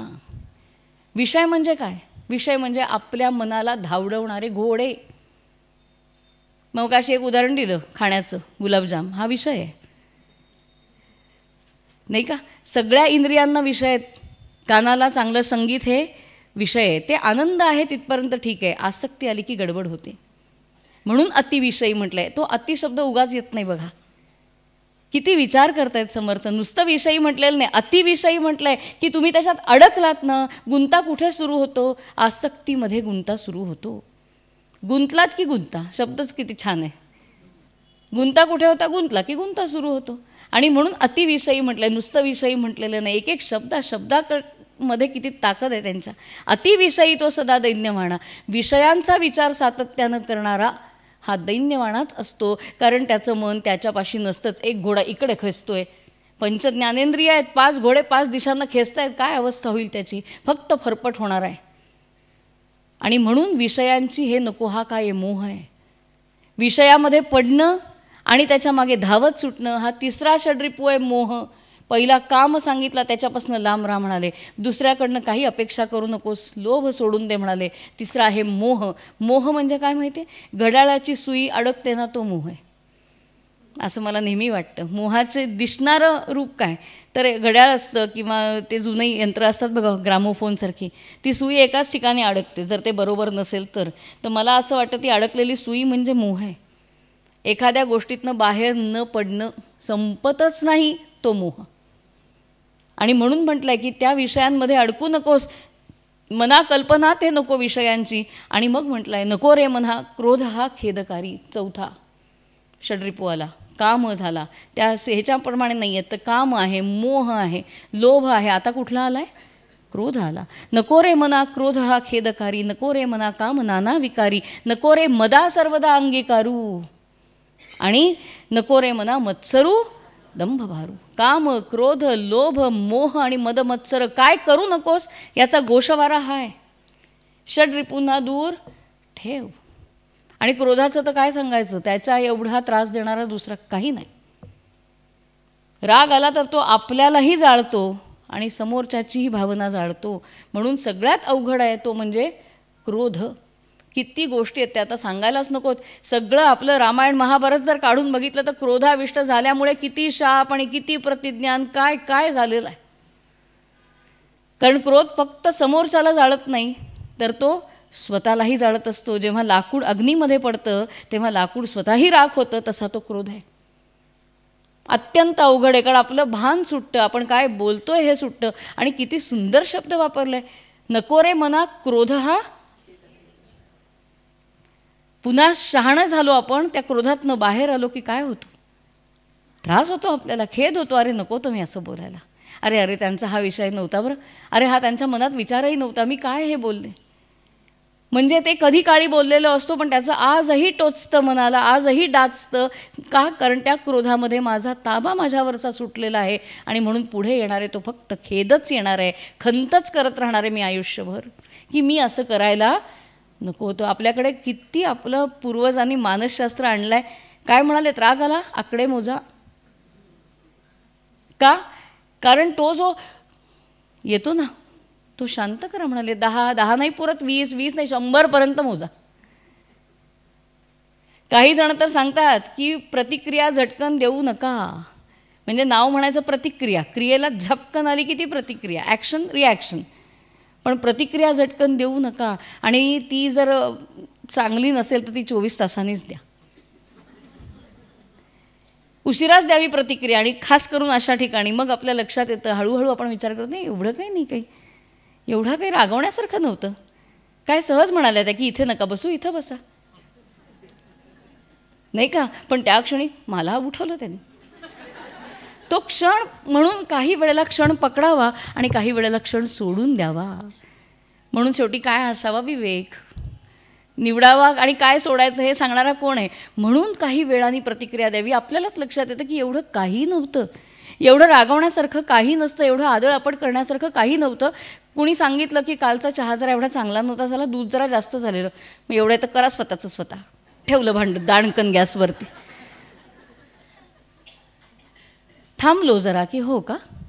मग आज नीट करूया. हां, समर्थ म्हणतात जोपर्यंत हा सकारात्मक विचार येत नाही तोपर्यंत सगळं वाङ्मय, सगळं साहित्य फुकट आहे. किती सांगितलं तरी माझं मन जर स्वीकारायलाच तयार नसेल तर म्हणून हे सांगितलं आहे, मारा त्याच्यावरती हातोडी, हॅमरिंग करत बसा, सारखं कधी ना कधीतरी फळेल. काष्ठाद अग्निर जायते मध्यमानात, भूमी स्तोयम खन्यमानात दाती. अहो, लाकडावर लाकूड घासत बसा, घासत बसा, घासत बसा, कधीतरी तर ठिणगी पडेल का नाही. भूमी स्तोयम खन्यमानात दाती, भूमी खणत राहा, खणत राहा, खणत राहा, कधीतरी पाणी येईल का नाही. तसं मनाला सांगत राहो, ते द्वाड आहे माहिती आहे, ते लबाड आहे माहिती आहे, ते पत्थरासारखं आहे माहिती आहे, म्हणून तर दिलं ना. आणि म्हणून सतत वाचा, सतत त्याच्यावरती विचार करा, म्हणून हे सतत सांगितलं आहे. लहानपणापासून का मनाच्या श्लोकांच्या स्पर्धा? बक्षीस मिळवण्यासाठी. ते लहानपणी. मोठेपणी केवढं मोठं बक्षीस मिळणार आहे जर हे अंगीकारू शकलो तर. म्हणून हे सतत सांगायचं आहे. म्हणून तो क्रोध नको, प्रतिक्रिया झटकन देऊ नका म्हणालेत. थोडा वेळ घ्या, कारण राग असा आहे ना की तो फक्त बेभानच करू शकतो. बेभान शब्द बघा, बेभान, भान संपतं जिथे तो राग आहे. आणि मदाबद्दल काय बोलावं. मद म्हणजे अहंकार. तो अहंकार तर अजिबात जवळ फिरकू देऊ नकोस बाबा. त्याच्या या बद्धतेतनं मुक्त व्हायचं असेल तर पहिला मी बाजूला कर. आणि म्हणून नको रे मदा, सर्वदा अंगीकारू, त्याला नको बरं घेऊस जवळ, अजिबात त्याला घेऊ नकोस. कारण तो मीपणा आला ना की सगळी गडबड सुरू होते. आणि आपण अगदी किती म्हटलं ना, छे बाई मला ना जराही असं हे काही नसतं बाबा, इथेच सुरू होतो बघा. नाही बाई आपलं असं नाही. आता पुढच्या वेळी गप्पा ऐकाल ना मैत्रिणींचा, म्हणजे आपण असू त्याच्यातच पण तरीही, की ह्या तटस्थपणे ऐकूया की नाही त्या आमच्याकडे असं नाही, अजिबात नाही, आम्ही असं अजिबात. हे काय की तुमचं तसं असेल तरी आमचं असं नाही. लगेच तिथे काय येते, भिंत येते की हे काय आहे माझं आहे बरं का. छोट्या छोट्या गोष्टीत हा अहंकार डोकवत असतो. केवढा होमवर्क दिला हो यांनी आपल्याला. इतकी वर्ष झाली तरी आमचा गृहपाठ संपतच नाही आहे. एवढा गृहपाठ देऊन ठेवला. म्हणाले लक्ष ठेवा कुठे कुठे येतोय, छोट्या छोट्या गोष्टीतनं येणार आहे तो, पण भान ठेवा. म्हणजे मी गमतीत उदाहरण देते की 2-3 घरामध्ये बायका असतील तर चहा एकजण करते आणि दुसरी बाहेर घेऊन जाते, बरोबर आहे. पण त्या केलेलीला काही चैन पडत नाही. ती मध्येच येऊन विचारते बरा झालाय ना, काय आहे ते अधोरेखित करावं असं वाटतं. आणि त्यात गैर काही नाही हो, आपण माणूस म्हणून जन्माला आलो आहे, आपण संत नाही, पण मार्ग दाखवला की हा छोटा छोटा येणार आहे, सांभाळा. लक्ष ठेवा की आला का, आला आला आला, मग सांभाळा. म्हणून हे सगळं सांगितलं आहे. म्हणजे थोडक्यात काय, त्या बद्धतेतनं जर मुक्त व्हायचं असेल, दासगणू महाराजांचा एक फार सुंदर श्लोक आहे. अहंकार कसा असतो, वक्ता मीच, धनाढ्य मीच जगती, माझीच रीती खरी. वक्ता मीच, धनाढ्य मीच जगती, माझीच रीती खरी. कर्तृत्वासमदीय पार न कुणा, बुद्धी समाजी सरी. अहो माझ्या कर्तृत्वासारखं आहे का कुणाचं कर्तृत्व, आणि माझी बुद्धी अहो ती तर वेगळीच. आणि काय म्हणतात पुढे, सत्ता एक मलाच योग्य, सगळी व्हावी प्रतिष्ठा मला. सगळं मला मिळालं पाहिजे आणि सारे विश्व मदांध तुच्छ समजे, तो पाहिजे टाळला. तो अहंकार टाळला पाहिजे, पण तोच जमत नाही. आणि म्हणून त्यांनी सांगितलं आहे की मद, मत्सर हे सगळं बद्धतेतनं पुढे व्हायचं असेल तर पहिले षड्रिपू गायब करा. त्या षड्रिपूंना बाहेर ठेवा स्वतःच्या, किंबहुना त्याच्याकडे किमान लक्ष तर द्या. बाहेर येणं पुढची गोष्ट आहे. लोभ होतोय का, थांबा. आहे सगळं घरात तरी असू दे एखादी गोष्ट, थांबा, नका घेऊ, मग आहे ना, थांबा. आणि म्हणून हा सगळ्या षड्रिपूंवरती लक्ष देणं हे सगळ्यात पहिलं कर्तव्य आपल्याला सांगितलं आहे. पहिलं सांगितलं आपण ह्या भवसागरात कसे आहोत, त्यातनं बाहेर पडताना पहिली गोष्ट सांगितली काय सोडा, काय करू नका सांगितलं तर हे षड्रिपू सोडून द्या हे सांगितलं आहे. थोडक्यात सांगायचं तर काम म्हणजे काय, तर खूप चांगली वस्तू समोर दिसली की इच्छा होणं म्हणजे काम. ती मिळाली नाही तर होतो तो क्रोध. ती मिळाली तर आणखीन एखादी असावी असं वाटणं म्हणजे लोभ. त्यातनं बाहेरच न पडणं हा मोह. काम, क्रोध, लोभ, मोह, ती माझ्याकडे आहे होणारा मद. आणि अगो बाई दुसऱ्यांकडे पण आहे मत्सर, है ना. त्याच्यामुळे हे 6 गोष्टी इतक्या सोप्या आहेत. काम, क्रोध, लोभ, मोह, मद, मत्सर हे लांब ठेवा म्हणालेत. हे बोलायला सोपं आहे, फार अवघड आहे. पण म्हणून ते सांगतायत पुन्हा पुन्हा करा म्हणजे होईल. हा अवेअरनेस कुठून आणायचा मनाचा? किती गोष्टी अय्या हो का ते म्हणाले का माझा नाही, मी बोलले फोनवर पण ऐकू येत आहे ना आवाज, म्हणजे मन आहे ना इकडे. की बघा ना आपलं होतं की नाही असं की अहो मी बोलले फोनवर, अय्या ते आज येणार होते का? नाही बोलणं झालं पण लक्ष नव्हतं, माझ्या लक्षात नाही आलं नव्हतं, माझं लक्ष नव्हतं, हे खरं असतं. आपण सोयीने ते लक्षात करून घेतलं आहे. माणसा एवढा लबाड कोण नाही. अहो मी पडले परवा, हो पायरी चुकली, लक्षात येत आहे का? मी नाही चुकले. म्हणून की लक्षात आलं नाही, माझं काय नव्हतं खरं सांगायचं तर, लक्ष नव्हतं. मग हे माइंडफुलनेस, हा अवेअरनेस निर्माण कसा करायचा? तर त्याचा एक ध्यान प्रकार सांगितला जातो. आपण करून बघा घरी होमवर्क. समजा हा हॉल आहे, इथून मला तिथपर्यंत जायचं आहे आणि मला कोणी सांगितलं की तुम्हाला 10 मिनटात पोचायचं. हां, आपण म्हणतो काय 10 फेऱ्या मारू आम्ही, म्हणून आपण भरभर चालतो, कुठच्या कुठे 1 मिनटात इथून तिथे पोचतो. पण मला अट काय घातली आहे? 10 मिनटात पोचायचं आहे. इथून सुरू होतं माइंडफुलनेस, इथून सुरू होतं माझं लक्ष, इथून सुरू होतं माझं ध्यान, की मला इथून तिथपर्यंत जायचं आहे. मी 1 मिनटात जाणार आहे, पण मला अटच घातले जायचंच नाही आहे 1 मिनटात. किती मिनटात जायचं आहे? 10 मिनटात जायचं आहे. मग काय करायचं? मी उभी आहे, माझं दोन्ही पायांवर वजन सारखं आहे का? बघा गेला 1 मिनिट, मग मी पाय उचलला, मी उजवा पाय उचलला, किती अंशात असेल? अच्छा एवढा आहे का? बरं, मागचा पाय, हां तो जरा तिरका झाला आहे. आता मी हा पुढे ठेवला, तो अलगद उचलला आहे कदाचित 45 अंशात. आता मी तो पुढे आणला आहे, तो पुढे ठेवला आहे, माझा बॅलन्स आता इकडे आहे. असं करून बघा बरं घरात. 10 मिनटं झाली तरी इथेच असतो आपण. का? आपलं मन जागं असतं की माझ्या प्रत्येक कृतीकडे, माझ्या प्रत्येक ह्याच्याकडे माझं बारीक सारीक लक्ष असतं. त्यामुळे हा एक अभ्यासाचा प्रयोग आहे की आपलं मन स्थिर करायचं असेल, जर लक्ष ठेवायचं असेल मनावरती, तर ह्याच्यासारखा उत्तम प्रकार नाही. आपण कित्येक गोष्टी अशा करतो, सवयीनी होतात. गाडी चालवताना सुरुवात कशी करतो शिकताना? असं की मग आता पहिला गिअर का दुसरा का काय? आता तर गिअरच नाही आहेत, पण तरीही की पहिला का दुसरा का काय असे असतो पूर्ण. हे बापरे इथून वाहन आलं. नंतर कसं होतं, फोनवर बोलतो, अयोग्य आहे सांगते, फोनवर बोलतो, कोणी बाजूला असेल तर बोलतो, एखादं गाणं ऐकतो, इकडून इकडे मजेत चालवतो. का चालवतो? कारण आता मला सवय झाली आहे. पण सवय होणं हे माइंडफुलनेस नव्हे. कधीतरी आपण तेही कधीतरी हा प्रयोग करून बघितला पाहिजे. आता कुठलं अच्छा आता हा गिअर चालू आहे, आता हे लक्ष ठेवणं, सातत्यानं आपल्या कर्मामध्ये लक्ष ठेवणं हेच अभिप्रेत आहे. हे इतकं लक्ष जर आपण द्यायला लागलो तर कामक्रोध आला बाबा, आला आला आला हे कळायला लागेल. आणि क्रोध आला आला आला ही भरती जशी येते ना, ती बघण्यात पण गंमत असते.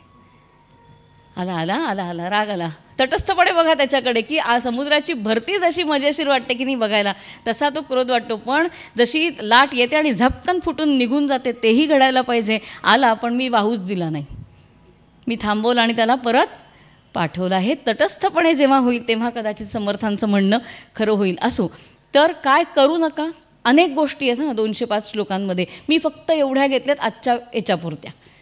खरं तर ह्याच्यावर सप्ताहच होईल पूर्ण 205 7 दिवस एक एक श्लोक घेऊन, कारण तो आहेच तेवढ्या ताकदीचा. आज आपल्याला वेळेच्या मर्यादेमुळे काय करू नये सोपं आपण घेतलं की हे 6 रिपू आहेत ना त्यांच्या बाजूला करा. आणि त्याच्यात कित्येक श्लोक आहेत जे फक्त 6 रिपूंवर बोललेत समर्थ.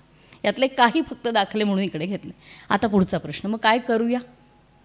कारण शेवटी गीता का सांगितली गेली, हे का सांगितलं गेलं? द्वंद्व निर्माण झालं, कार्य आणि अकार्य.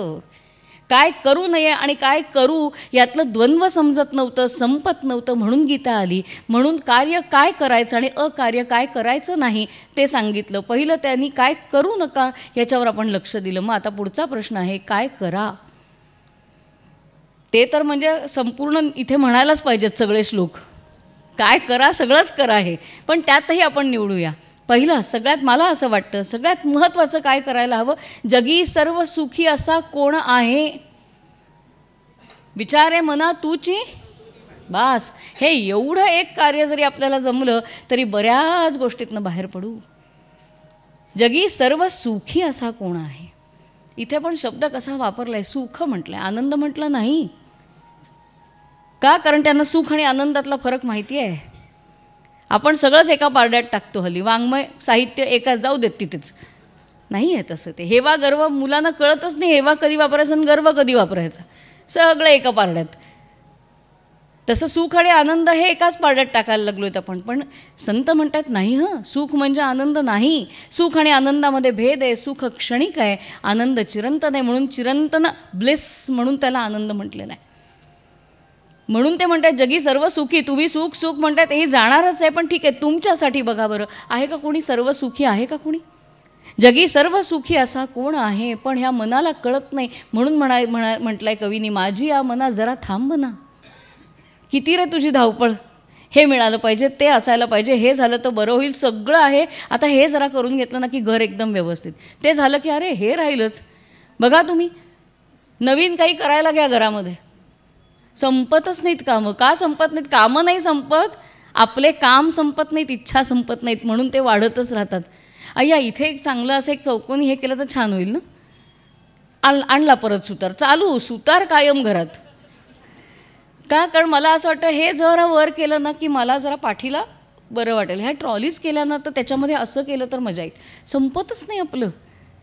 का? कारण आपल्याला वाटतं हे केलं की सुख मिळेल, ते केलं की सुख मिळेल, अमकं केलं की सुख मिळेल. माझी या मना जरा थांब ना, तुझे धावणे अन मला वेदना. पण हे कळतच नाही, कारण आपणच त्याच्यामध्ये असतो. आणि सुख सुख सुख म्हणतो, त्या सुखाचा तरी आनंद घेतो का आपण पुरेपूर? त्या सुखाचा तरी अनुभव घेतो का आपण पुरेपूर? आज जरा महिला उपस्थिती जास्त आहे म्हणून मी त्यांची उदाहरणं देते. पुरुष वर्गाने कृपया मला क्षमा करावी.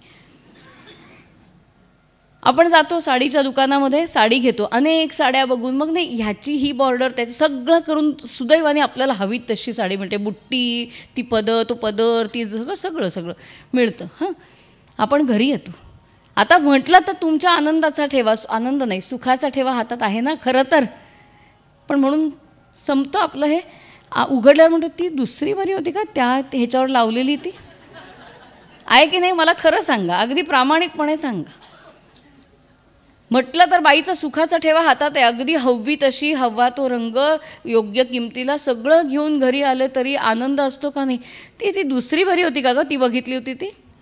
म्हणजे जे सुख आलं त्याचाही पुरेपूर अनुभव आपण घेत नाही म्हणण्यापेक्षा आपलं मन आपल्याला घेऊ देत नाही. कारण ते चाललं भ्रमरासारखं, हा ही साडी ठेव तुझ्याकडे, मी चाललो पुन्हा तिकडे, चाललं ते परत तिकडे चाललं. म्हणून मिळालेल्या सुखाचा सुद्धा अनुभव न घेऊ देणारं हे मन आहे. आणि म्हणून सांगितलं बाबा तू कितीही कर, तुझ्या मनात कायम अपूर्णताच राहणार आहे. आणि म्हणून विचार कर, जगी सर्व सुखी असा कोण आहे?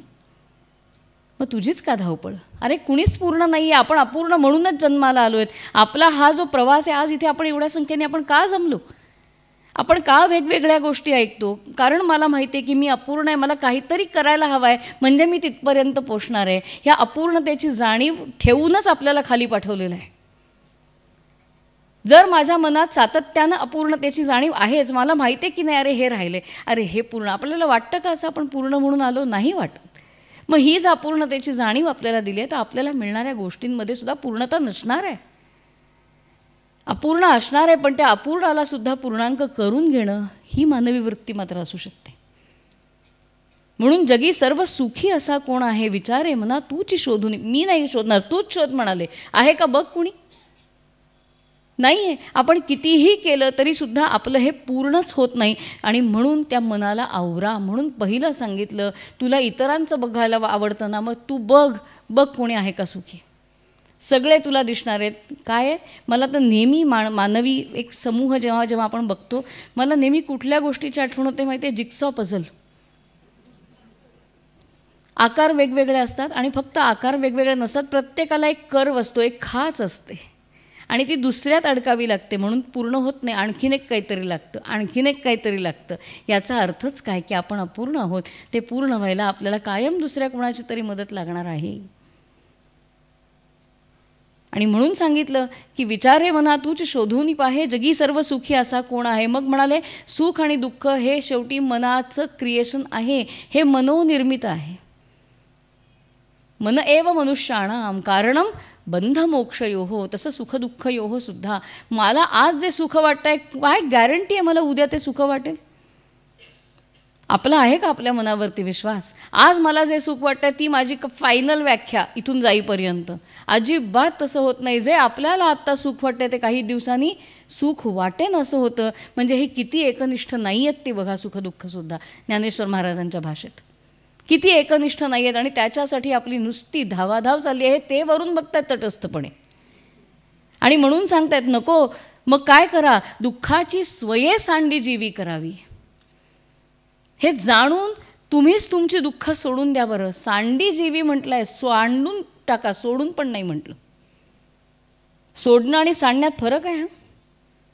बघा कसं, मी माझ्या कुत्र्याला फिरवायला नेते, त्याचा लीश माझ्या हातामध्ये आहे आणि मी त्याला घेऊन चालले आणि आता कोणी नाही रस्त्यावर म्हणून मी काय केलं, सोडला. पण सोडणं काय, मी त्याला पुन्हा धरू शकते. सोडणं हे पुन्हा धरण्याची खूण आहे किंवा सोय आहे.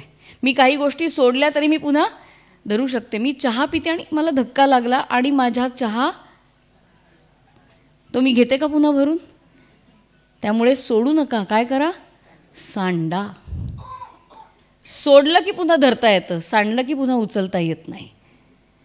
म्हणून दुःख सांडी जीवी, एक एक शब्द त्यांचा विचारात घेऊया की सोडी जीवी का नाही म्हटलं, सांडीच का? त्याच्या मागचा भाव हाच आहे. सांडी तू अवगुण रे भ्रमरा. माऊली हेच म्हणते, सांडून टाक रे ते अवगुण, ते परत येणार. पण तू सोडून दे बरं. नाही, सांडून दे बरं. कारण का, ते पुन्हा उचलता येणार नाहीत, अशा पातळीला नेऊन ठेव. म्हणून दुःखाची स्वये सांडी जीवी करावी, सोडून टाका.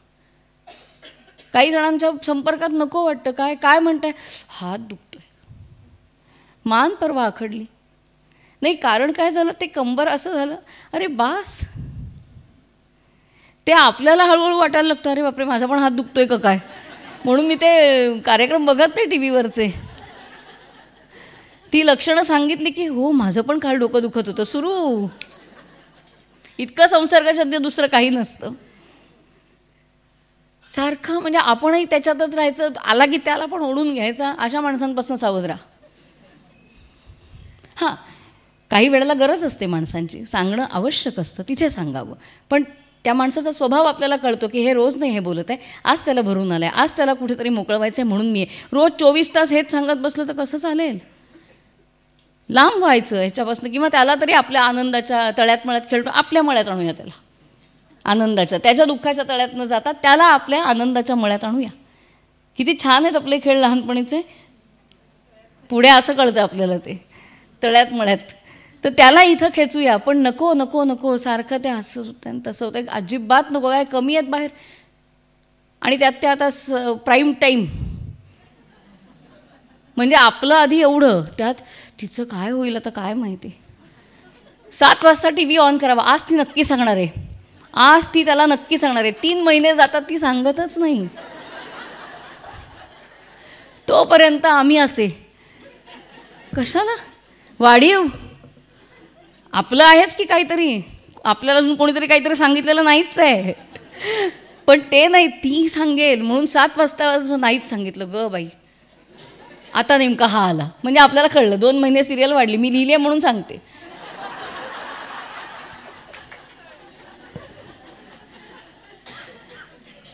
मग कशाला अशा संपर्कात राहायचं. मला जर फ्रेश राहायचं असेल, मला जर हे म्हणतायत तसं राहायचं असेल, तर आधी मी माझ्या दुःखाची सांडीजीवी करायला हवी आणि समोरच्याला तसं करायला सांगायला हवं. म्हणून स्वये सांडीजीवी. किती माणसं असतात, खालनं सगळं कुठे फिरता येत नाही आहे, खालचा भाग अधू झाला आहे. तर एक काका ते म्हणाले की आता काही हरकत नाही, म्हणाले पाय फिरत नाही, जीभ तर फिरते सुदैवाने, नामजप होतोय. दुःख सोडलं म्हणजे सगळं सोडू नका, सकारात्मकता ठेवा. म्हणून किती छान बोललेत ते की ठीक आहे पाय नाही फिरत, पुष्कळ फिरले म्हणाले, आता सुदैवाने जीभ तर फिरते. काय होतोय म्हणाले, निदान भरपूर जप तर होतोय. आणि देहे दुःख ते सुख मानित जावे, हा तो भाग आहे की ठीक आहे ना, हरकत नाही, होतं. आपण जे बघू त्याच्याकडे तसं असतं. ही सकारात्मकता आपल्याला ही ग्रंथ सातत्यानं देतात, वारंवार देतात. मी तर म्हणते ज्ञानेश्वर महाराजांचं चरित्र हेच सकारात्मकतेचं एक मोठं हे आहे. एवढा त्रास सहन करून सुद्धा एक अपशब्द निघत नाही हो, एक अवशब्द निघत नाही त्यांच्या मुखातनं. उलट यांचं भलं व्हावं ही इच्छा आहे. जो जे वांछील तो ते लाहो, हे कुठून येणार आहे, हे माऊली पण कुठून येणार आहे, कारण ही सकारात्मकता त्यांच्यापाशी आहे. आणि म्हणून म्हटलंय देहे दुःख ते सुख मानित जावे. एक पायरी आणखीन पुढे नेलं. आधी स्वतःचं सांडून टाका, सांडण्यासारखं नसेल तर त्याला सुख मानायला लागा. रमण महर्षी ऑपरेशन केलं, म्हणाले कशाला भूल देत आहे, याला काही त्रास होत नाही का. म्हणाले माहिती आहे हे वेगळं आहे आणि हे वेगळं आहे, मी आतला वेगळा आहे आणि हे वेगळं आहे, हे घेऊन आलो आहे काही दिवसांसाठी, त्यामुळे हे माझं नाही, त्यामुळे करा तुम्ही याचं काही. पण हे कधी त्या पातळीला पोचल्यावर. पण त्याची सुरुवात त्यांनी आपल्याला डोळे उघडवून ठेवलेत की देहे दुःख ते सुख मानित जावे. आणि काय करावं, मना श्रेष्ठ धारिष्ट जीवी धरावे. या सुखदुःखांच्या कचाट्यातनं बाहेर पडायचं असेल तर काय पाहिजे, धारिष्ट्य. या धारिष्ट्यामध्ये 3 गोष्टी आहेत असं मला वाटतं. एक धैर्य, दुसरा धीर आणि तिसरी तितिक्षा. एक धारिष्ट शब्द आपल्याला 3 गोष्टींकडे नजर करतो. पहिलं धैर्य ठेवा, आलं काही तर गडबडून जाऊ नका, धैर्याने उभे राहा. विवेकानंदांची गोष्ट माहिती आहे, मागे वानरं लागलेत, घाबरून गेलेत. एक योगी म्हणाले त्यांना पाठ दाखवशील, धैर्याने उभा राहा की ते निघून जातील. आपल्याकडे आपल्या संस्कृतीमध्ये सगळ्यात मोठा गुण कुठला मानला आहे, 16वा अध्याय गीतेचा पहिला श्लोक, पहिला शब्द अभयम. अभयम सत्वसंशुद्धी. अभयमच म्हटलं आहे. ते अनुष्टुभात बसावं म्हणून नव्हे, कारण तीच आपल्या भूमीची धारणा आहे की मी निर्भय आहे, माझ्या समोरचाही निर्भय आहे. मा भैशी ही उपासना आपल्याला उपनिषदांनी दिली, घाबरू नका. म्हणून स्वामींच्या तसबिरीवरचं वाक्य हे खूप मोठं मानसशास्त्रीय वाक्य, भिवू नकोस, मी तुझ्या पाठीशी आहे. कारण आपल्या बहुसंख्य गोष्टी या भीतीतनं होत असतात. खरोखर हाही अभ्यास करण्याचा मुद्दा आहे. आपल्याला वाटतं आपण केलं, कधी आपल्याला भीती असते, अरे पराजयाची भीती असते, कधी न स्वीकारण्याची भीती असते. अशा असंख्य भीतीतनं आपण अनेक गोष्टी करत असतो. त्यामुळे भीती ही माणसाची आदिम भावना आहे. कारण त्याला कळलं आहे की मी तिथून सुटलो, आता इथे आलो, आता भय आहे. कारण भय द्वैतात असतं नेहमी. 2 माणसं आहेत तर भीती वाटते, काही आहे दुसरं हे कळलं की भीती वाटते. म्हणून पहिला हे काय सांगितलं, अभयम. मग दुसरं सांगितलं धीर धरा. धारिष्ट्यामध्ये धीर पण येतो. सगळं एकदम नाही होतो. पेरल्यानंतर उगवायला जेवढा वेळ लागतो तेवढा दिलाच पाहिजे. मी एक पूर्वी लेख लिहिला होता एका माझ्या ह्याच्यामध्ये की खुलता कळी खुलेना. आमच्या अनंताच्या झाडाला कळी आली. आपण एवढे मोठे असून मी रोज तिला हात लावून बघायचे आणि किती वेळ घेतला तिने फुलायला.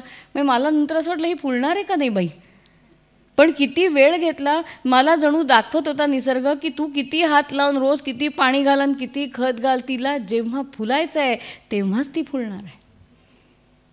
त्यामुळे धीर धरा हा दुसरा भाग सांगितला या धारिष्ट्यामध्ये. आणि तिसरा भाग सांगितला तितिक्षा, थोडं सहन करायला शिका. म्हणून मना श्रेष्ठ धारिष्ट्य जीवी धरावे. तो श्रेष्ठ शब्द विसरता येणार नाही. असं ठेवा ना धारिष्ट्य की तुम्हाला अभिमान वाटला पाहिजे, आनंद वाटला पाहिजे. येस, कुठलीही परिस्थिती आली तरी मी त्याच्यासमोर उभं राहू शकते. म्हणून मना श्रेष्ठ धारिष्ट्य जीवी धरावे. काय करा त्याच्यात बघतोय आपण. सांडी जीवी करा, सुखदुःख वेगळं मानूच नका, सगळं सुख आहे असं मानायला लागा. आणि मुख्य सगळा कोणीही सुखी नसतं याच्याकडे पहिलं लक्ष द्या. आणि तितिक्षा करा, सहन करायला शिका. पहिलं सहन करण्यात सगळंच अवघड असतं. मना बोलणे नीच शोषित जावे, हे सगळ्यात अवघड असतं काम. आणि ते झालं तरी स्वये सर्वदा नम्र वाचे वदावे, हे त्याच्या पलीकडचं अवघड काम आहे. त्याच्यावर मला बोलायची गरज नाही, आपण त्याचे अनुभव वारंवार घेत असतो. ज्ञानेश्वर महाराजांचं सांगितलं ते करेक्ट आहे की नाही. मना बोलणे नीच शोषित जावे. किती बोललेत, किती बोलणी खाल्ली आहेत, पण म्हणून कोणाला बोलले नाहीत, कुणालाही ते कुणाचा रागराग केला नाही, कुणाच्याबद्दल मनात जळजळ नाही. म्हणजे फक्त ज्ञानेश्वर महाराज नाही, सगळ्याच संतांचं हेच आहे. आणि म्हणून काय सांगितलं, स्वये सर्वदा नम्र वाचे वदावे, की तू माझा अपमान केलास तरी मी तुझा अपमान करू शकत नाही. का, एकतर ही माझी धारणा आहे, आणि दुसरं सगळ्यात महत्त्वाचं त्यांनीच म्हटलं आहे, जे जे भेटे भूत ते ते मानी जे भगवंत. मग त्याच्यात तोच आहे. आपण पण करतो हां, असं काही नाही. आपल्याही मनात हा विचार असतोच की. म्हणून पाय लागला की आपण काय करतो पटकन. पण पाय लागल्यावर नमस्कार करणारे आपण एखाद्याला आपला बोल लागला तर नमस्कार करत नाही, हे अवघड आहे. पाय लागला की लगेच अरे तू त्याला असं बोललास, त्याला पहिला नमस्कार कर, पाय लागला तरी चालेल. कारण ते विसरता येत नाही, हे विसरता येतं. म्हणून बोलण्यावर आलेत समर्थ. का, बोलण्याचाच विषय का मांडला त्यांनी, कारण बोल जास्त त्रासदायक असतात. लक्षात राहतात ते काय राहतात? बोल लक्षात राहतात. 10 वर्षापूर्वी झालं ते मला असं म्हणाल्या. 10 वर्ष झाली आहेत, त्याही नाही आहेत आता. पण लक्षात काय राहिलं आहे? बोल लक्षात राहिले आहेत, कारण ते जास्त त्रासदायक असतात. म्हणून सांगितलं आहे, बोललं ना ठीक आहे, ओके म्हणा. बुद्धांची गोष्ट नाही का, आपल्याला माहिती आहे. तो शिव्या काय देतो, बुद्ध असेच आहेत. तो आनंद त्यांचा शिष्य भाऊ, तो म्हणतो अहो तुम्हाला राग कसा येत नाही, तो किती वाईट साईड बोलतोय तुम्हाला, हां एवढ्या शिव्या देतोय. बुद्ध म्हणतात देऊ देत, त्यांनी दिल्या मी घेतल्या नाहीत.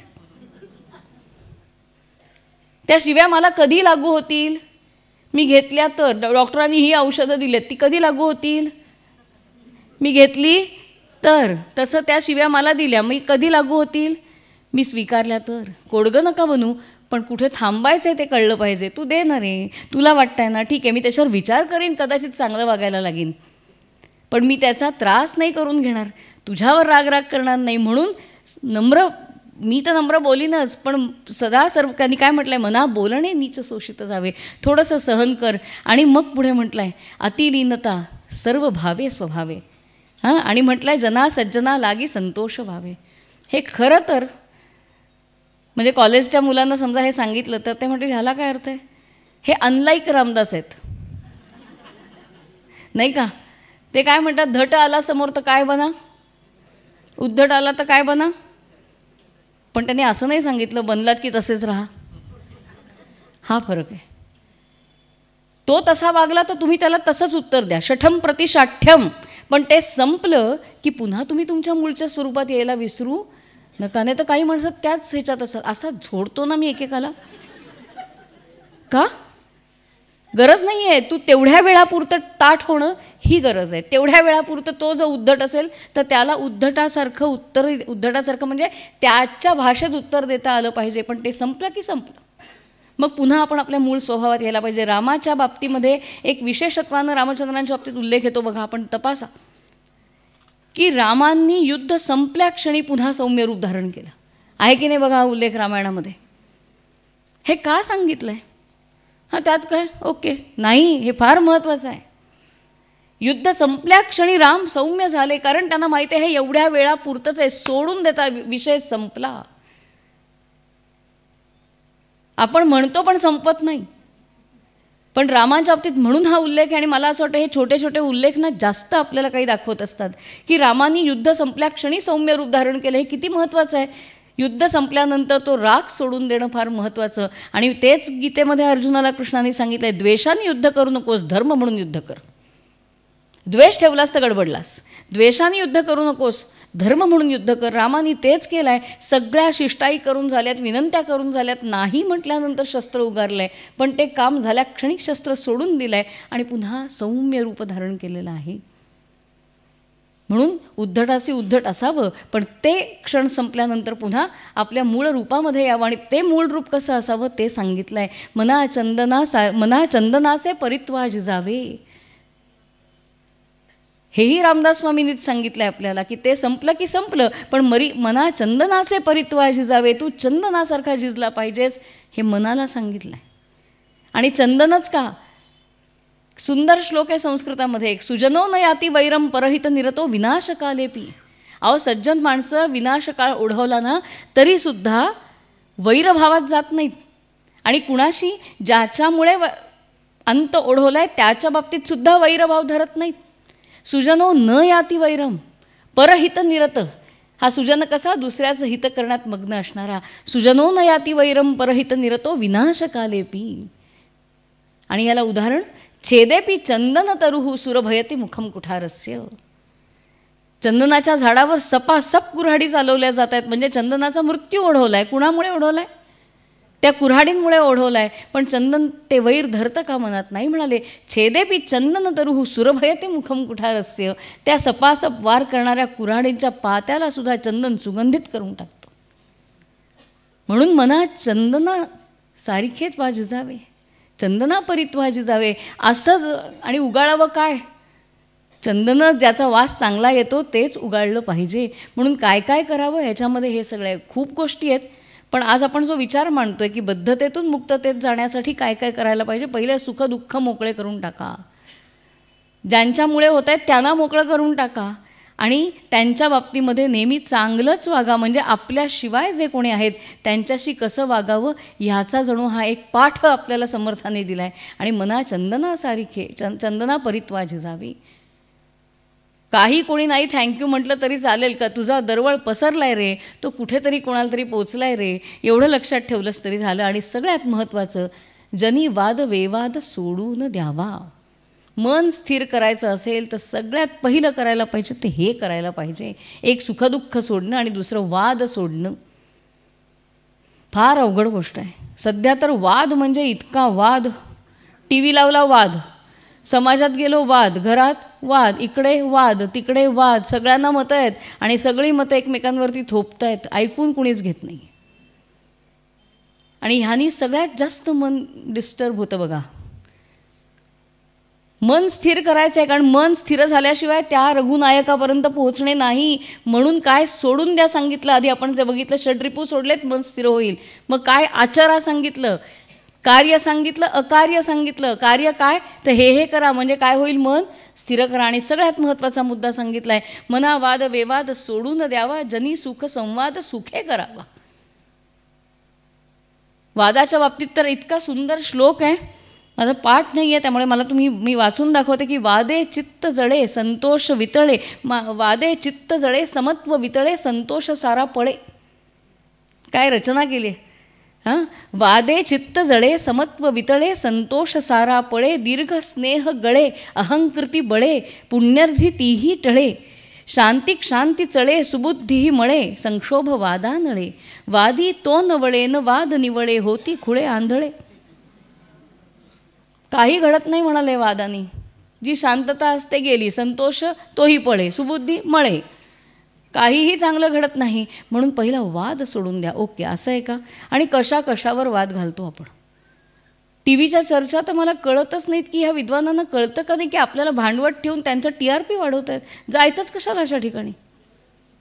हा सगळ्यात मोठा मुद्दा आहे. नाही सांगितलं माझं तरी जे आहे ना ते टिकणारच आहे, जे चांगलं आहे ते टिकल्याशिवाय राहत नाही. आणि जिथे ऐकलं जाणार आहे तिथेच सांगावं. सतत वाद वाद वाद ह्यानी सगळ्यात जास्त मन गडबडतं. हा रामदास स्वामीने आपल्याला काय म्हणू त्याला, प्रत्यक्ष त्यांनी जे पाहिलं आहे समाजामध्ये ते दाखवलं आणि ते किती खरं आहे बघा. नको रे मना वाद हा खेदकारी. पुन्हा तेच आहे, वाद घातला की नंतर त्रास होणारच आहे. वादा इतकं चित्त कुठेही अस्वस्थ होत नाही. बघा साधं उदाहरण सांगते की या मनाला वाद किती त्रासदायक आहे ते बघा. आपण वाद घालतो तेव्हा आपलं मन सैरभैर असतं. वाद झाल्यानंतरसुद्धा महिन्याभराने माझ्याशी वाद घालायला आला होता, चांगला सरळ केला त्याला आणि म्हटलं भेट पुढे. काय केलं, दोन्ही काळ नासवले. आहे की नाही बघा. 1 महिना झाला, 30 दिवस झाले तरी मी सांगते मी त्याला असा सरळ केला, हे सगळे पुरावे ठेवले त्याच्यासमोर, बोल म्हटलं. मग 30 दिवस गेले भूतकाळात, मी अजून भूतकाळाच आणि पुढे काय सांगते, भेट उद्या, भेटून तर बघ पुढे. म्हणजे माझा भूतकाळ पण त्या वादात आणि भविष्य पण त्या वादात. आणि मन असतं कुठे. आपण सारखं म्हणतो किती चंचल आहे बाई मन, किती चंचल आहे. जातं कुठे, फिरतं कुठे मन. जर आपण नीट बघितलं तर मन 2च काळांमध्ये फिरतं, भूतकाळ नाही तर भविष्यकाळ. त्यातसुद्धा प्रमाण सांगायचं तर भूतकाळात कदाचित 70% आणि भविष्यकाळात 30%. आणि स्पेशली आपण ज्या वयात होती त्या भूतकाळातच रमतो माणूस. लहान मुलांना विचारा तर भूतकाळ कमी असतो म्हणून ते भविष्यात असतात, पण आपण भूतकाळातच असतो. पोळ्या करताना तर मला असं वाटतं प्रत्येक घरात एक कॅमेरा लावला पाहिजे आणि बाई जेव्हा पोळी करते ना तेव्हा तिचं सगळं टिपावं. 100% ती भूतकाळात असते. बघा विचार करून, आपलं मन भूतकाळ आणि भविष्यकाळ या दोघांमध्येच हिंडत असतं. ते वर्तमानात कधीच नसतं. आणि वर्तमानामध्ये जेव्हा ते असतं तेव्हा माइंड डिसॅपियर्स. जेव्हा या घडीला आपण असतो ना तेव्हा मन नसतंच, कारण त्यावेळेला आपलं सगळं अवधान फक्त तिथे असतं, तेव्हा मन नसतं. म्हणून माइंड डिसॅपियर्स. कधी, Wien it settles in present. जेव्हा ते वर्तमानात येतं तेव्हा ते तिथे नसतं. म्हणून वर्तमानात महत्त्वाचं. बरं पुन्हा ते भूतकाळामध्ये सुद्धा चांगल्या वाईटामध्ये कुठे असतं. आज आम्ही ममताताई आणि मी बोलत होतो दुपारी, तर मंदाताईंचा विषय निघाला. तर त्या नेहमी एक हे सांगतात की त्यांना एका मैत्रिणीने बोलवलं, वांग्याची भाजी केली. तर ती काही एवढी चांगली झाली नाही.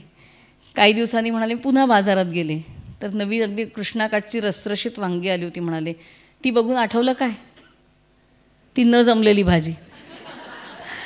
पुन्हा कोणीतरी एका मैत्रिणीने जेवायला बोलवलं म्हणून त्या पुन्हा गेल्या. तर तेव्हा सगळा वांग्याचा सीझन चालू होता, त्यामुळे वांग्याचीच भाजी केली होती, तर ती चांगली जमली होती. तर त्या म्हणतात की ती चांगली जमली आहे ना, पण मन काय म्हणतं ही चांगली झाली आहे. म्हणजे अजून आम्ही त्याच्यातच आहोत की ती झाली 2 महिन्यापूर्वी, श्रावणात जेवायला बोलवलं, आता हे आलं तरी श्रावणात आपण खात नाही वांगी, पण पुढे जाऊया. बघा, मन थाऱ्यावर नसेल तर असे चुकीचे हे येतात. तर तेव्हा खाल्ली वांग्याची भाजी, इतके दिवस लोटले तरी काय चालू आहे, अजून चांगली वांगी दिसली तरी त्याच्याकडे नाही बघायचं, त्यांची नाही एवढी जमली, नाही ही चांगली झाली हं तेव्हाची. बघा, आपण लग्नावरनं आलं की काय असतं सांगा. फार साधी उदाहरणं देते मी, पण का हा असाच आपल्या ह्याच्यामध्ये लावायचा आहे हा मनोयोग आपल्याला. छान होतं. कोशिंबीरीत जरा मीठ जास्त होतं नाही. झाली हो 12 वाजता जेवलात दुपारी. चालू म्हणजे आता आपल्याला काय ह्याच्यातनं काय आहे सगळं, शेवटी जागं व्हा म्हणतायत. म्हणून माइंड डिसअपिअर व्हायला हवं असेल तर ते कुठे असलं पाहिजे, तर ते वर्तमानात असलं पाहिजे. म्हणून सतत सतत विचारलं, आहेस ना रे बाबा, आहेस ना रे बाबा. तो मेरुमणी का असतो, जपाच्या माळेत मेरुमणी का असतो, तिथे संख्या पूर्ण होते म्हणून. मला तर वाटतं छे तुम्ही जागे आहेत की नाही, आला मोठा मणी आला. असतील आपले पूर्वज खूपच हुशार आहेत, त्याच्यामुळे त्यांनी ही योजना केली असेल की ते मोजदात पण होत आहेत एकदा पूर्ण. पण हां अरे चला, मग आपले पहिले 5-6 म्हणी पुन्हा श्रीराम जय राम जय जय राम श्रीराम, पुन्हा 10व्या म्हण्यात चाललंय रामासकट कुठेतरी. मग तो आले. हे कशासाठी दिलं आहे की त्या मनाला जाग ठेवण्यासाठी दिलं आहे. म्हणून कबीर सारखं आपल्याला सांगतात, माला फिरे करमाही जीभ फिरे मुख माही, मनवा तो चहूदिसी फिरे येतो सुमिरन नाही. हे सगळं सांगतायत की डिसअपिअर करा त्या मनाला, हलवून टाका, म्हणजे कुठे राहा, इथे राहा. मग जर त्याला ह्या सगळ्यांमध्ये ठेवायचं नाही तर त्यांनी कुठे राहायचं हो. ठीक आहे म्हणाले, आपण सांगूया समर्थांना, ओके कळलं आम्हाला, इथे नाही तिथे नाही कुठेही नाही आम्ही त्याला ठेवत, सुखात नाही ठेवत, दुःखात नाही ठेवत, पण मग सांगा ना, पत्ता सांगा ना, कुठे ठेवू. पत्ता देतो म्हणाले, मना सज्जना राघवी वस्ती कीजे. म्हणून हे ग्रंथ आनंद देतात आपल्याला की प्रश्न विचारला तर उत्तर देतात हो, नुसते प्रश्न निर्माण करून ठेवत नाहीत. मी म्हटलं नाही मला नाही राहायचं सुखा, ओके कळलं कळलं कळलं, पण ठेवू कुठे त्याला. मना सज्जना राघवी वस्ती कीजे, तिथे ठेव ना म्हणाले, तो आहे ना त्याच्यापाशी देऊन ठेव ना, सेफ लॉकरमध्ये ठेव, त्याच्यापाशी ठेव. सगळ्या ह्याच्यामध्ये आहेत बघा, ऋणू झुणू रे भ्रमरा, चरण कमळ दल रे भ्रमरा, भोगी तू निश्चळ. अरे तू एवढ्या नानाविध कमळांवर कशाला जातोयस. ऐक भ्रमरा, मी तुला एक पत्ता देतो, त्या पत्त्यावर गेलास की नाही की तुला पुन्हा पुन्हा हिंडायला नको. म्हणून ज्ञानेश्वर महाराजांनी पत्ता दिला, या सरोवरातली कमळं नको म्हणाले, तिकडे नको नको नको. मग कुठे एक काम कर म्हणे, पंढरीत जा, तिथे एक कमळ फुललं आहे, चरण कमळ फुललं आहे, त्या चरण कमळावर राहा की तुला तिथून हलायला नको. भोगी तू निश्चळू, आणि निश्चळ होऊन भोग. तुझी धावधाव बंद कर, तुझी ती भ्रमर वृत्ती संप. बघा, एका साध्या अभंगामध्ये 4 कडव्यांच्या अभंगांमध्ये ज्ञानेश्वर महाराज पत्ता देतात मनाला की कुठे बस, तिथे बस. तसेच आमचे समर्थ काय म्हणतात, मना सज्जना राघवी वस्ती कीजे, त्याच्यापाशी जाऊन राहा बरं. आणि विश्वास निर्माण करावा लागतो मनाला ना, सतत विश्वास निर्माण करावा लागतो. झटकन मन आपलं कशावरही जात नाही, आणि त्यात बुद्धिवादी असेल तर अजिबात नाही. ही सतत मध्ये येते बघा. एखादा साधा माणूस झटकन समर्पित होतो, आपण पण मग हे असं आहे का, असं आहे, अरे मग ह्यांचं असं आहे का, आपण इतके त्याच्यात शंका कुशंका काढतो की आपलं मन झटकन समर्पित होत नाही. आणि म्हणून त्यांना हेही माहिती आहे आपला हा गुण अवगुण, आणि म्हणून ते काय म्हणत आहेत, विश्वास द्या मनाला की तो आहे. मग कसा आहे, नुपेक्षी कदा रामदासा अभिमानी, ह्याचं एक अख्खं अष्टक लिहिलेलं आहे, अष्टकापेक्षाही जास्त आहेत मला वाटतं, 10 श्लोक आहेत. नुपेक्षी कदा रामदासाभिमानी, तो तुमची उपेक्षा कधीही करणार नाही. तुम्ही त्याला एक वेळ सोडाल पण तो तुम्हाला सोडणार नाही. सावरकरांनी आपल्या कवितेमध्ये असं म्हटलं आहे बरं का एका ठिकाणी, की मला असं वाटलं की माझ्या हातनं तिचा हात सुटला. हां बघा, मला वाटलं की माझ्या हातनं तिचा हात सुटला. पण सावरकर एका ठिकाणी म्हणतात, छे हो किती वेडेपणा होता तो, मी तिचा कोण हात धरणार, तिने माझा हात धरलाय ना. कविता निज भक्ता त्यागिना कधी, भक्त तियेला त्यागो ती त्यागिना तया. उपेक्षी कदा राम, तू एक वेळ त्याची उपेक्षा करशील, पण त्यांनी तुला आपलं म्हटल्यानंतर तो तुला बिलकुल सोडणार नाही याचा विश्वास ठेव. कसा सोडणार नाही? सदा चक्र वाकासी मार्तंड जैसा, उडी घालितो संकटी स्वामी तैसा. असे उपमा वगैरे त्या मनाने समर्थांच्या ह्याच्यात कमी येतात, जे ज्ञानेश्वरीत पदोपदी आपल्याला दिसतं ते इथे तसं येत नाही. पण इथे आलाय बघा, सदा चक्र वाकासी मार्तंड जैसा, चक्रवाकाला जसा मार्तंड तसा अशा भक्तांना तो हा विश्वास त्याला दे. काय चक्रवाकाचं आणि मार्तंडाचं नातं आहे? चक्रवाक ही पक्षी जे आहेत ते असं म्हणतात की ते अगदी जवळजवळ बसलेले असतात दोघंजणं, आणि हे कायम युगुलं असतं, ते कायम जवळ बसलेले असतात.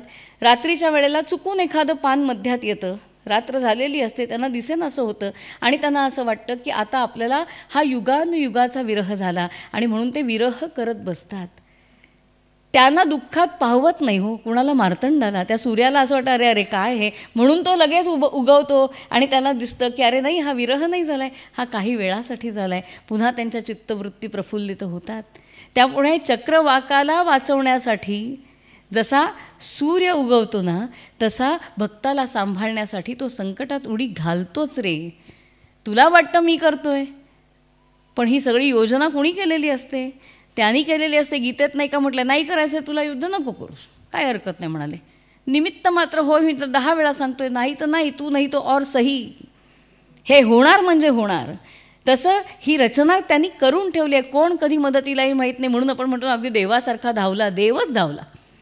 तिथेही आपण देवासारखा म्हणून त्याला मध्यम पातळीवरच ठेवतो. नाही ठीक आहे, देवासारखा आलास, देवच आला त्या घडीला, नाही तर मी कशी सुटले असते ह्यातनं. छोट्या छोट्या गोष्टी असतात. म्हणून म्हटलंय टाके हाके सरसी उडी घालून या स्तंभ फोडी. सगळ्या भागवतातल्या कथांमध्ये हा विश्वास निर्माण केला आहे की खरंच येतो का देव. हिरण्यकश्यपू एवढं बोललाय, आहे हो म्हणाले, आहे ना या स्तंभ, हो आहे म्हणाले, स्तंभात सुद्धा आहे म्हणाले. मग बघू का, बघा अहो बघताय काय, तुमच्या सगळ्या अटी पूर्ण करून मारलाय तुम्हाला.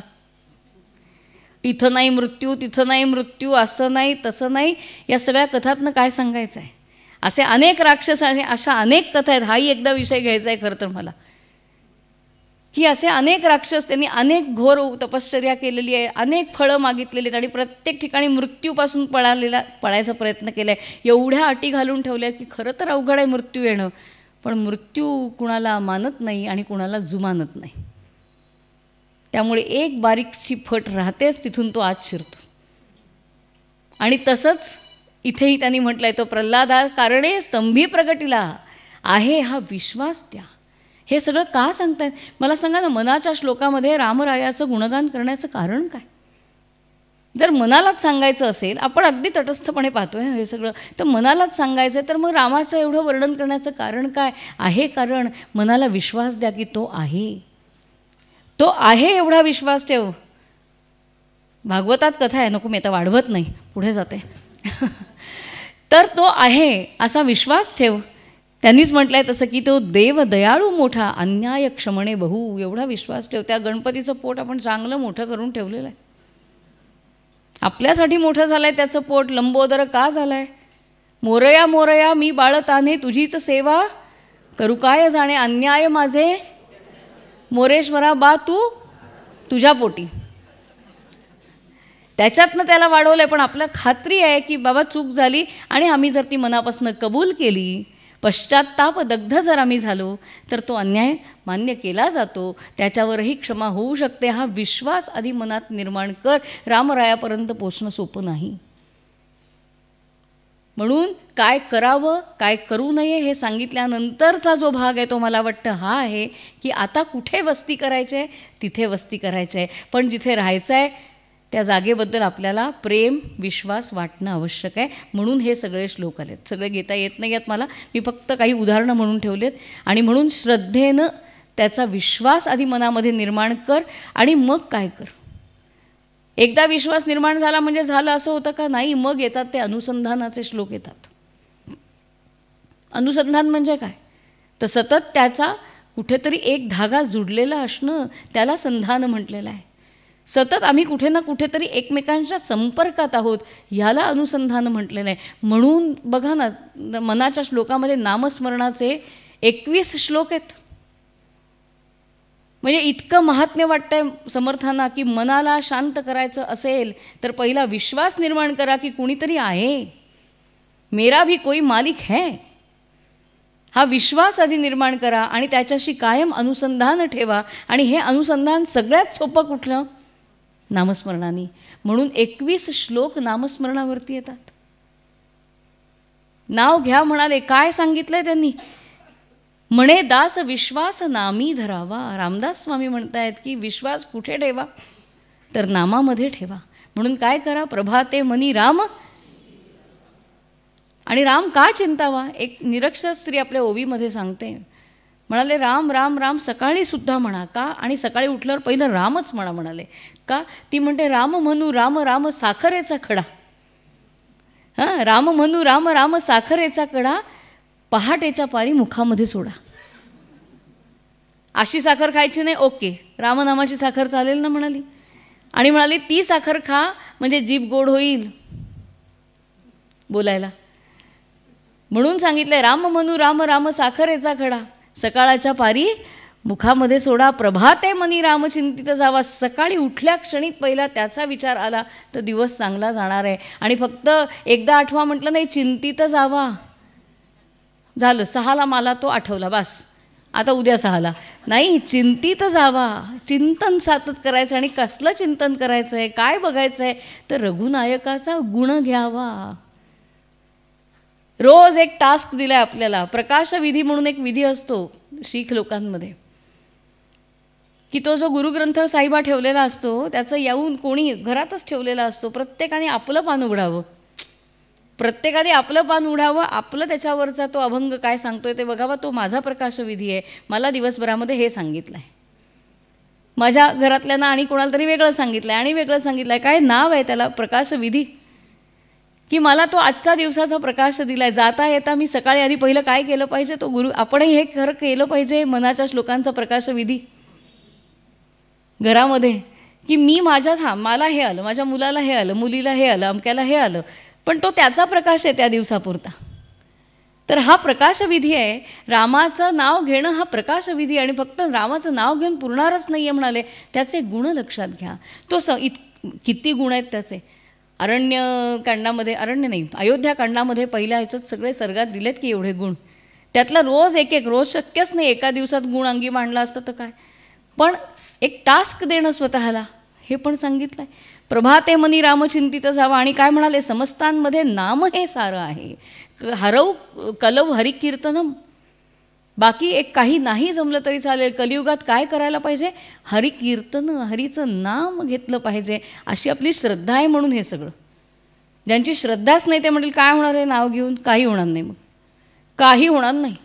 कारण त्या नामाला अस्तर नसेल ना भावाचं तर काहीही होणार नाही. आणि म्हणून म्हटलं आहे कलव हरिकीर्तनम. आता पुढचा प्रश्न, रामाचंच नाव का घ्या? प्रश्न विचारणारा अनेक प्रश्न विचारता येतात. मग रामाचंच नाव का घ्या म्हणाले? त्याचं किती सुंदर उत्तर देत आहेत समर्थ. काय म्हणतात? बहु चांगले नाम या राघवाचे. आणि कसं आहे म्हणाले? सोपं सांगू का? अति साजिरे, स्वल्प, सोपे, फुकाचे. कळलं म्हणून घ्या. पद्मनाभ पद्मनाभ पद्मनाभ चालेल, पण तो म नीट म्हणता आला पाहिजे ना. दात नीट पाहिजेत पुढचे. त्याच्यात द कसा म्हणणार? दंत्यस्वर. मग राम राम राम राम राम राम म्हणा. का? अति साजिरे, गोड आहेच हो. स्वल्प तिथे वाचवा. अति साजिरे, स्वल्प, सोपे, कुठलंही जोडाक्षराची गाठ नाही. कारण तो गाठ सोडवणार आहे. तो गाठ कशाला घालेल? त्यामुळे अति साजिरे, स्वल्प, सोपे आणि फुकाचे. मिळालाय मग घ्या की. दिलाय भरभरून, वापरा की. तुम्ही नाही आणलंय, दिलाय ऑलरेडी, मग घ्या म्हणाले. आणि म्हणून रामनामाचं घ्या. रामाचा श्लोक माहिती आहे आपल्याला. राम राम रामच का म्हणायचं? राम म्हणताना सगळी हवा बाहेर पडते. म्हणजे सगळी पोटातली पापं गेली. मग कुणीतरी विचारलं मग कशाला? पापच घालवायच्यात ना, मग रा म्हणून गेली. राकारोच्चार मात्रेनं मुखात निर्याती पातकम. मग कशाला म्हणायचा? अहो माणसं आहोत ना म्हणून मग म्हणायचा का? पुनःप्रवेश संदेहे मकारस्तत कपाटवत. रा म्हणून बाहेर टाकली हवा, पापं गेली, मग येणार नाहीत, घेणार ना परत श्वास, मग ती आली परत आतमध्ये. म्हणून रा म्हणावं आणि झटकन मग म्हणून कपाटं बंद करून टाकावीत, कवाडं बंद करून टाकावीत, म्हणजे ती पुन्हा आत येणार नाही. म्हणून राम राम राम राम म्हणावं. हे सगळ्या नंतर आलेल्या सुभाषितकारांच्या कल्पना आहेत, पण मूळ काय महत्त्वाचं तर ते नाम महत्त्वाचं आहे. अहो या रामनामाचं किती महत्त्व 21 श्लोकात सांगितलं, सगळं सांगणं आणि गरजही नाही. आपण सगळे त्याच ह्याच्यातले असल्यामुळे त्याच्यावर फार बोलण्याची गरज नाही. मला सगळ्यात आवडतं काय, दासबोधामध्ये 16व्या ह्याच्यामध्ये म्हटलं आहे बघा, त्यांनी दशकामध्ये म्हटलं आहे की सकळ जनामध्ये काम राम नाम सर्वोत्तम का श्रम जाऊनी विश्राम चंद्रमौळी पातला. किती गोड आहे हे. चंद्रमौळी पातला, ते नाव घेतल्याने ना कुणाला आनंद झाला तर त्या तिथे बसतो ना तो, आणि ज्याच्या मौलीवर चंद्र आहे त्याला आनंद झाला आहे. आणि तो काय करतोय? उमेसी अति आदरे गुण गातो. तो फक्त स्वतः आनंदित झाला नाही आहे, ती सारखी त्याला प्रश्न विचारते. हे प्रश्न अध्यात्मातले आहेत उमेनी विचारलेले, आणि त्याला प्रत्येकाला त्यांनी उत्तर दिलं आहे. म्हणून का हो ध्यानस्थ झालात? मग एकदा विचारला होत्या सहस्रनामाच्या तोडीचं काही नाही का? पुढे आहे का एवढा वेळ लोकांना 1000 नावं घ्यायला? नाही. मग आहे ना म्हणाले, काय? सहस्रनाम तत्तुल्यम राम नाम वरानने. 1000 नावं नाही घेत आहेत, ओके नो प्रॉब्लेम, मग काय घ्या? राम. प्रश्न विचारलाय, उत्तर दिलाय. उमेला सुद्धा ज्यानं त्या रामनामाचं महात्म्य दिलं आहे, ते रामनाम आलेलं आहे आपल्याकडे, ते थेट त्याच्याकडनं उमेला मिळालेलं आहे. उमेनी हनुमंताला सांगितलं, त्याची भली मोठी हे आहे, पण ते आपल्याला मिळालं आहे म्हणून त्या फुकाचे शब्दाला महत्त्व आहे. आपण काही त्याच्यासाठी प्रयत्न केलेले नाहीत, ते मिळून गेलं आहे आपल्याला, मग का घेत नाही बरं? आणि मला खूप गंमत वाटते, आपण बऱ्याचदा रामनाम किंवा नामसंदर्भात ना अजामेळाचं उदाहरण देतो बघा भागवतामधल्या, की अजामेळांनी अगदी शेवटी नारायणा पाणी आण रे असं नुसतं म्हटलं तर विष्णुदूतांनी यमदूतांना अडवलं. समर्थ आहेत ते. समर्थ म्हणतात अशा भ्रमात राहू नका हं, की एकदा नाव घेतलं आणि देव आले. लिहिलंय समर्थांनी दासबोधामध्ये, काय म्हटलंय? जिता सार्थक नाही केले व्यर्थ आयुष्य निघून गेले, मुळी धान्याची नाही पेरिले ते उगवेल कैसे. हे समर्थ आहेत. अजामेळाची कथा भक्तीने ऐकणाऱ्या लोकांना हो खरंच रे बाबा, नारायण म्हटलं आणि देव आले. समर्थ म्हणतात भानावर या, ते त्याच्यासाठी, आपल्यासाठी नाही. धान्यच तुम्ही पेरलं नाहीत, एकदा कधीतरी देवाचं नाव घेतलं आणि देव धावून आला, असं प्रत्येकजण अजामेळ नसतो. हे समर्थ आपल्याला जागं करतायत, पण सांगतायत की नाव घ्यायला लावा, मनाला काय करा? सवय लावा. एकनाथ महाराजांचा एक सुंदर आहे, त्याच्यात ते काय सांगतात की लहान वासरू असताना त्याला फार दौडण्याचा शौक असतो. त्याला दौडू पण द्यावं, पण त्याला हरवून देऊ नये. मग काय करावं? एक दोरी त्याच्या गळ्यात बांधावी आणि थोडीशी लांब ठेवावी आणि पुढे इथे बांधून ठेवावी डाव्याला. त्याला वाटतं आपण खूप धावतोय धावतोय धावतोय, ते तिथेच असतं.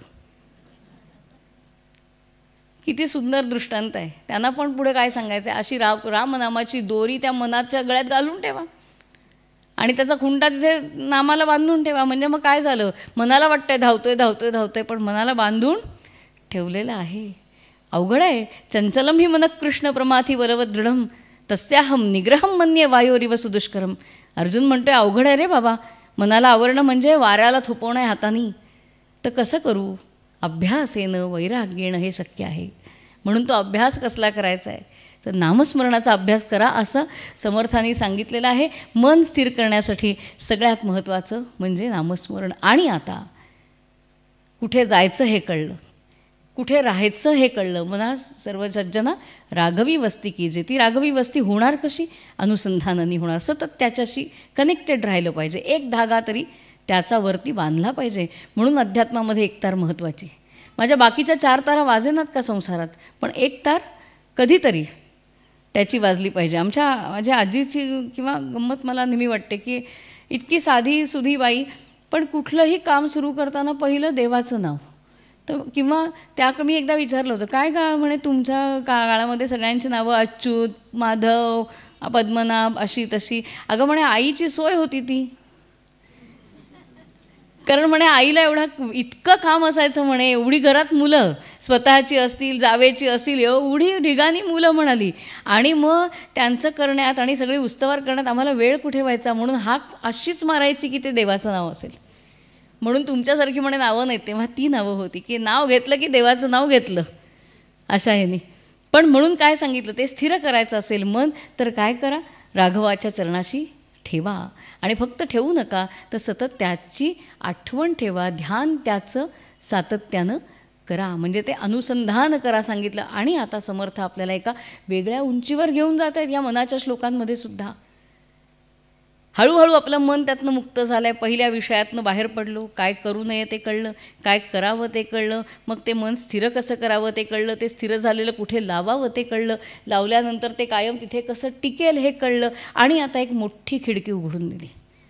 ते म्हणाले, आता तुम्हाला थोरला देव दाखवतो, मुख्य देव दाखवतो. मुख्य देव म्हणजे रामदेव नाही का, आहे ना म्हणाले, पण त्याहून मुख्य देव दाखवतो. कसला मुख्य देव, मही निर्मिली देव तो ओळख हवा, आणि जया पाहता मोक्ष तत्काळ जीवा. मग म्हणतायत तया निर्गुणा लागी गुणी भजावे. हा तो मुख्य देव आहे.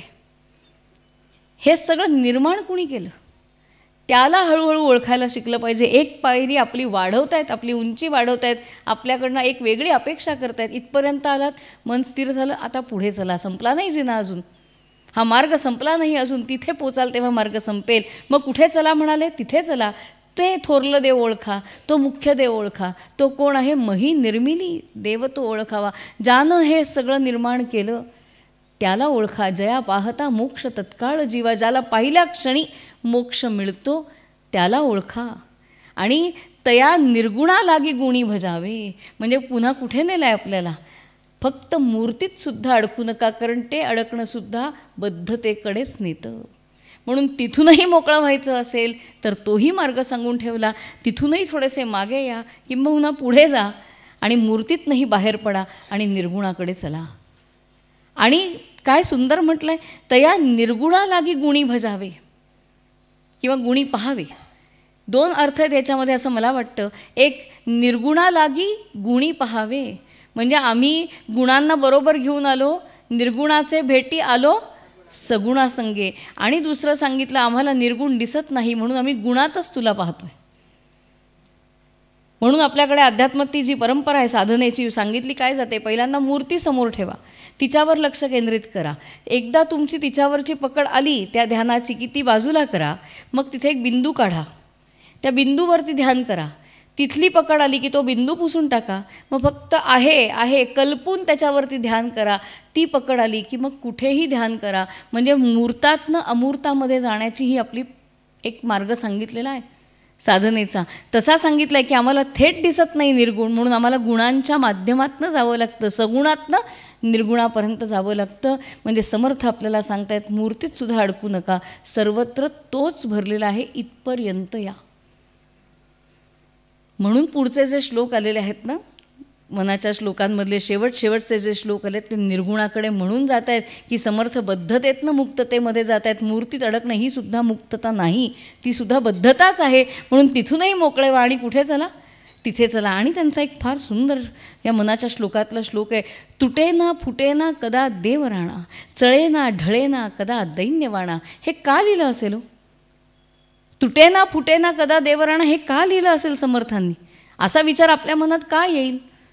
तेव्हा येत होता कारण मोगलांचं आक्रमण असं झालं होतं की देवळं उद्ध्वस्त करत होते, मूर्ती फोडत होत्या. आणि म्हणून सांगितलं आहे, काळजी करू नका, ती मूर्ती आहे. जो मुख्य देव आहे तो असा फुटणारा नाही, तो विटंबित होणारा नाही, कारण त्याला काहीही लिंपतच नाही. म्हणाले, परेचा परता आणि न लिंपे विवर्ता. परेहूनही परता, परा म्हणजे शेवटची वाणी माझी, सगळ्यात आतली वाणी, तिलासुद्धा सांगता आलं नाही. म्हणून ज्ञानेश्वर महाराज पण म्हणाले ना की परेपर्यंत गेलो पण परेला सुद्धा कळलं नाही, मग वैखरी कैसे सांगे. त्यामुळे त्याला सुद्धा बोलता येत नाही, त्या शेवटच्या वाणीला सुद्धा बोलता येत नाही, असा परेहून परता आहे. आणि न लिंपे विवर्ता, या मायेला लिंपत नाही तो. आता याच्यावर मी बोलायला लागले तर अवघड होईल, कारण मायावाद एवढा मोठा आहे, आपल्याकडे सांगितलेला. मुळात काय, थोडक्यात सांगते, आपण चित्रपटगृहामध्ये जातो, काही नसतं, लवकर जाऊन बसतो. काय असतो पहिला, फक्त पांढरा पडदा. मग त्या हळूहळू प्रोजेक्शन सुरू होतं. मग काय होतं, एक डोंगर येतो, मग दरी येते, म्हणजे असं सगळं चित्र येत जातं. मग इकडून एक धावत नायक येतो, इकडून एक नायिका येते, त्यांची कथा सुरू होते. आपण रडतो, आपण हसतो, आपण त्याच्यामध्ये सामील होतो, अगदी सगळं होतं. आणि मग सगळं संपतं, सगळं आवर्त घेतलं जातं, आणि मग पुन्हा काय येतो, हेच जग आहे म्हणाले. आपण त्याच्यामध्ये अडकतो, पण जो चैतन्य आहे, जे चैतन्य आहे ते त्याला लिंपत नाही, कारण चैतन्याला माया स्पर्श करू शकत नाही, म्हणून न लिंपे विवर्ता. इतका तो मोठा आहे. म्हणजे थोडक्यात काय, तर चैतन्य अनुभवायला शिका, फक्त मूर्तीत सुद्धा अडकू नका. मुक्त व्हायचं आहे तर इतका मुक्त व्हा की त्याच्यात पण अडकू नका. तो मला कुठेही असला तरी चालेल, मला तो असाच लागतो, नाही मला ना त्याच मंदिरात जायचं असतं, ते असं काही नाही म्हणाले. बघाल तिथे तो दिसला पाहिजे. किती बापरे, केवढी अपेक्षा हो, आम्हाला किती जन्म घ्यायला लावणारात. बघाल तिथे तो, आमची सगळी हे तिथे, म्हणजे जो दिसे, म्हणून जे जे भेटे भूत ते ते मानिजे भगवंत. किती अवघड परीक्षा घालून ठेवल्या त्या लोकांनी, पण त्यांना विश्वास आहे की हे इतर जणांनी केलं ना, मग आपण का नाही करू शकणार, असा विश्वास ते देत आहेत. आणि पुन्हा म्हणजे कसं वाटतं माहिती, मला हे शेवटचे श्लोक वाचताना, आत्तापर्यंत आपण एक आपल्या घराची खिडकी उघडली होती, या श्लोकांपर्यंत जाईपर्यंत असं कल्पना करा, मी माझ्या घराची खिडकी उघडते आणि मी आकाश बघते, मला आकाशाचा एक चौकोनी तुकडा दिसतो. आणि मग ते आपल्याला बाहेर उभे असतात आपल्या घराच्या आणि हाक मारतात, अरे घरात काय करताय, बाहेर या. म्हणून आपण बाहेर जातो आणि समर्थ आपल्याला गगन दाखवतात. म्हणून आपल्या ह्याच्यातनं बघतो ते आधीचे श्लोक, आणि गगन दाखवणं म्हणजे हे शेवटचे श्लोक. गगनाचं वर्णन नाही करता येत, आपण कितीही निबंध लिहू हो, पण त्याला हात नाही लावता येत. त्यामुळे ते निर्गुण आहे. आणि म्हणून ते समर्थ आपल्याला दाखवतात की इतक्या वेळ बघताय ना, ते तुमची खिडकी आहे, आता सगळं सोडून बाहेर या आणि ते निर्गुण पहा. आणि तरीही समर्थ म्हणतायत, पण मला खात्री आहे इतकं सोपं नसतं हो. निर्गुणाला पाहणं इतकं सोपं नसतं, जे आहे ते आम्ही धड पाहत नाही. पुन्हा सत्य वेगवेगळं असतं. मी म्हणते असा माईक समोर आहे, असं टेबल आहे, असा गजरा ठेवला आहे, असे तुम्ही आहात. ते म्हणतात ते तुमचं सत्य आहे, आमच्या बाजूने असं सत्य आहे का नाही. म्हणजे मी सत्य म्हणते ते 100% सत्य आहे का नाही, तुम्ही तुमचं एक वेगळं सत्य आहे. मी इथून बघते तर मला वेगळं सत्य दिसतंय, तुम्ही इथून बघताय तर तुम्हाला वेगळं सत्य दिसतंय. हे आपण रोजच्या जीवनात लावलं पाहिजे. काही नव्हतं, उगाच काहीतरी सांगतो, अरे त्याला तसं वाटलं असेल, थोडं मनाचा विशाल कोण करूया. तुम्हाला तो अनुभव आला नाही म्हणजे तो खोटं बोलतो याच्यातला भाग नसतो. थांबूया, प्रतिक्रिया नंतर देऊया. म्हणून सत्य पुन्हा वेगळं असतं, तेही आपल्याला दिसत नाही. म्हणून आपल्याकडे एक सुंदर हे बघा की हातावर ठेवलेला आवळा, का तो म्हणे सगळ्या बाजूनी बघता येतो, पण त्यातली खालची बाजू नाहीच दिसत, आहे का नाही. त्यामुळे सगळं आपल्याला दिसत नाही. आणि त्यामुळे जे प्रत्यक्ष आहे, प्रतिअक्ष शब्द कसा आलाय बघा, प्रतिअक्ष, प्रत्येक अक्षाला जे दिसू शकतं, प्रत्येक डोळ्याला दिसू शकतं, तेही पूर्ण घेऊ शकत नाही आपण. मग निर्गुणाची काय वार्ता करायची. मग आम्ही निर्गुण कधी पाहायचंच नाही का. दाटून आला कंठ समर्थांचा, अरे नाही नाही म्हणाले, असं कसं पाहायचं ना, तुम्ही निर्गुण पाहायचं. मग काय पाहायचं, नभासारिखे रूपया राघवाचे. कसं आणलं बघा परत. निर्गुण नाही का बघता येणार आम्हाला, आम्ही अस्वस्थ होऊन त्यांना विचारावं, ते एकदम त्यांचा हे दाटून येतो आणि म्हणतं अरे असं कसं. नक्की पाहू शकता. आता जेव्हा जेव्हा तिथे बघाल ना, तेव्हा तेव्हा रामाला आठवा. म्हणजे काय की रामसुद्धा तिथे बघायला शिका. इतका तो व्यापक करून टाका की माझा राम फक्त माझ्या मूर्तीत नाही, तो फक्त माझ्या ग्रंथात नाही, तो ज्यात त्यात आहे. गोंदवलेकर महाराजांचा एक हे सांगतात की महाराजांच्या प्रवचनाला एक माणूस रोज यायचा आणि रोज पेंगायचा. काही हरकत नाही, प्रवचनात पेंगावं, समाधी लागायची असं म्हणायचं आपण. तर तो रोज पेंगायचा. तर त्यांच्या जवळच्या लोकांना वाईट वाटतं, हे काय, हा आमच्या महाराजांचा अपमान आहे म्हणे, मग येता कशाला प्रवचनासाठी. तर ते महाराजांना सांगतात, म्हणून काय म्हणे ते तिथे येतो जो तो म्हणे पेंगतो.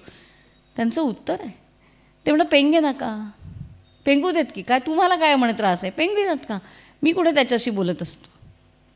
मी त्याच्यातल्या आत्मा रामाशी बोलत असतो. म्हणून आपल्याला आत्माराम दिलेला आहे की राम इतका व्यापक करा की ज्यात त्यात काय आहे, राम आहे. अहो फक्त सजीवात नाही, आपण काय म्हणतो, मी नाही जात, मी झाली जात नाही तिकडे, मला काही त्यात राम वाटत नाही. त्यामुळे सगळं सजीवातच राम बघा असं नाही, कशातही रामच बघा हेच सांगितलं आहे आपल्याला. आणि म्हणून त्या निर्गुणापर्यंत नेऊन सुद्धा समर्थ म्हणतात, नाही नाही थांबा, मला कळते तुमची घालमेल कळते, म्हणून तुम्हाला आता मार्ग देतो. नभासारिखे रूपया राघवाचे, मनी चिंतता मूळ तुटे भवाचे. एवढं जरी लक्षात ठेवलंत ना तरी चालेल. तुम्हाला राम नाही ना सोडायचा, त्याच्यातनं तुम्हाला जास्त सोपं वाटतं ना जाणं, ओके, मग आता तिथेच रामाला बघा किंवा रामात त्याला बघा, काहीही करा, पण म्हणजे सगळं व्यापक आहे हे लक्षात घ्या. हे चैतन्य सर्वत्र आहे. काय म्हणूया त्याला, निर्जीव गोष्टीमध्ये सुद्धा चैतन्य आहे. विज्ञानाने पण आपल्याला सांगितलं आहे, तिन्ही ते प्रोटॉन, न्यूट्रॉन आणि इलेक्ट्रॉन ते फिरत असतात, प्रत्येकाची गती वेगवेगळी असते, पण चैतन्य नाही असं नाही, सगळं चैतन्यमयच आहे. म्हणून सर्वगत उपाधी सर्वगत चैतन्य असं ज्ञानेश्वर महाराजांना सुद्धा म्हणावंसं वाटतं. म्हणून त्या चैतन्यात राम बघा. कुठे होतो आपण, त्या भवसागरामध्ये अडकलेले. हां, सुरुवात केली तेव्हा त्या भवसागरामध्ये अडकलेलो होतो, लिप्त होतो, बद्ध होतो. आता हळूहळू एक एक पाकळी उघडून उघडून उघडून आम्हाला त्यांनी दाखवली, मार्ग सोपा करत नेला आणि सांगितलं हे टप्पे येतील, हे टप्पे येतील, हे टप्पे येतील, फार थांबू नका चहा प्यायला, पुढे चला. थांबलात की गेलात, म्हणून फार थांबू नका, चला चला चला, कारण पुढे तुम्हाला तिथे जायचं आहे, शेवट तिथे होणार आहे. आपल्याकडे तर परीक्षा एवढी आहे अध्यात्मामध्ये की ज्यांना ती साधना वाढते ना त्यांना सिद्धी प्राप्त होतात. सिद्धी ही फक्त परीक्षा आहे की तुम्ही त्या सिद्धीत रमलात की पुढची वाट बंद.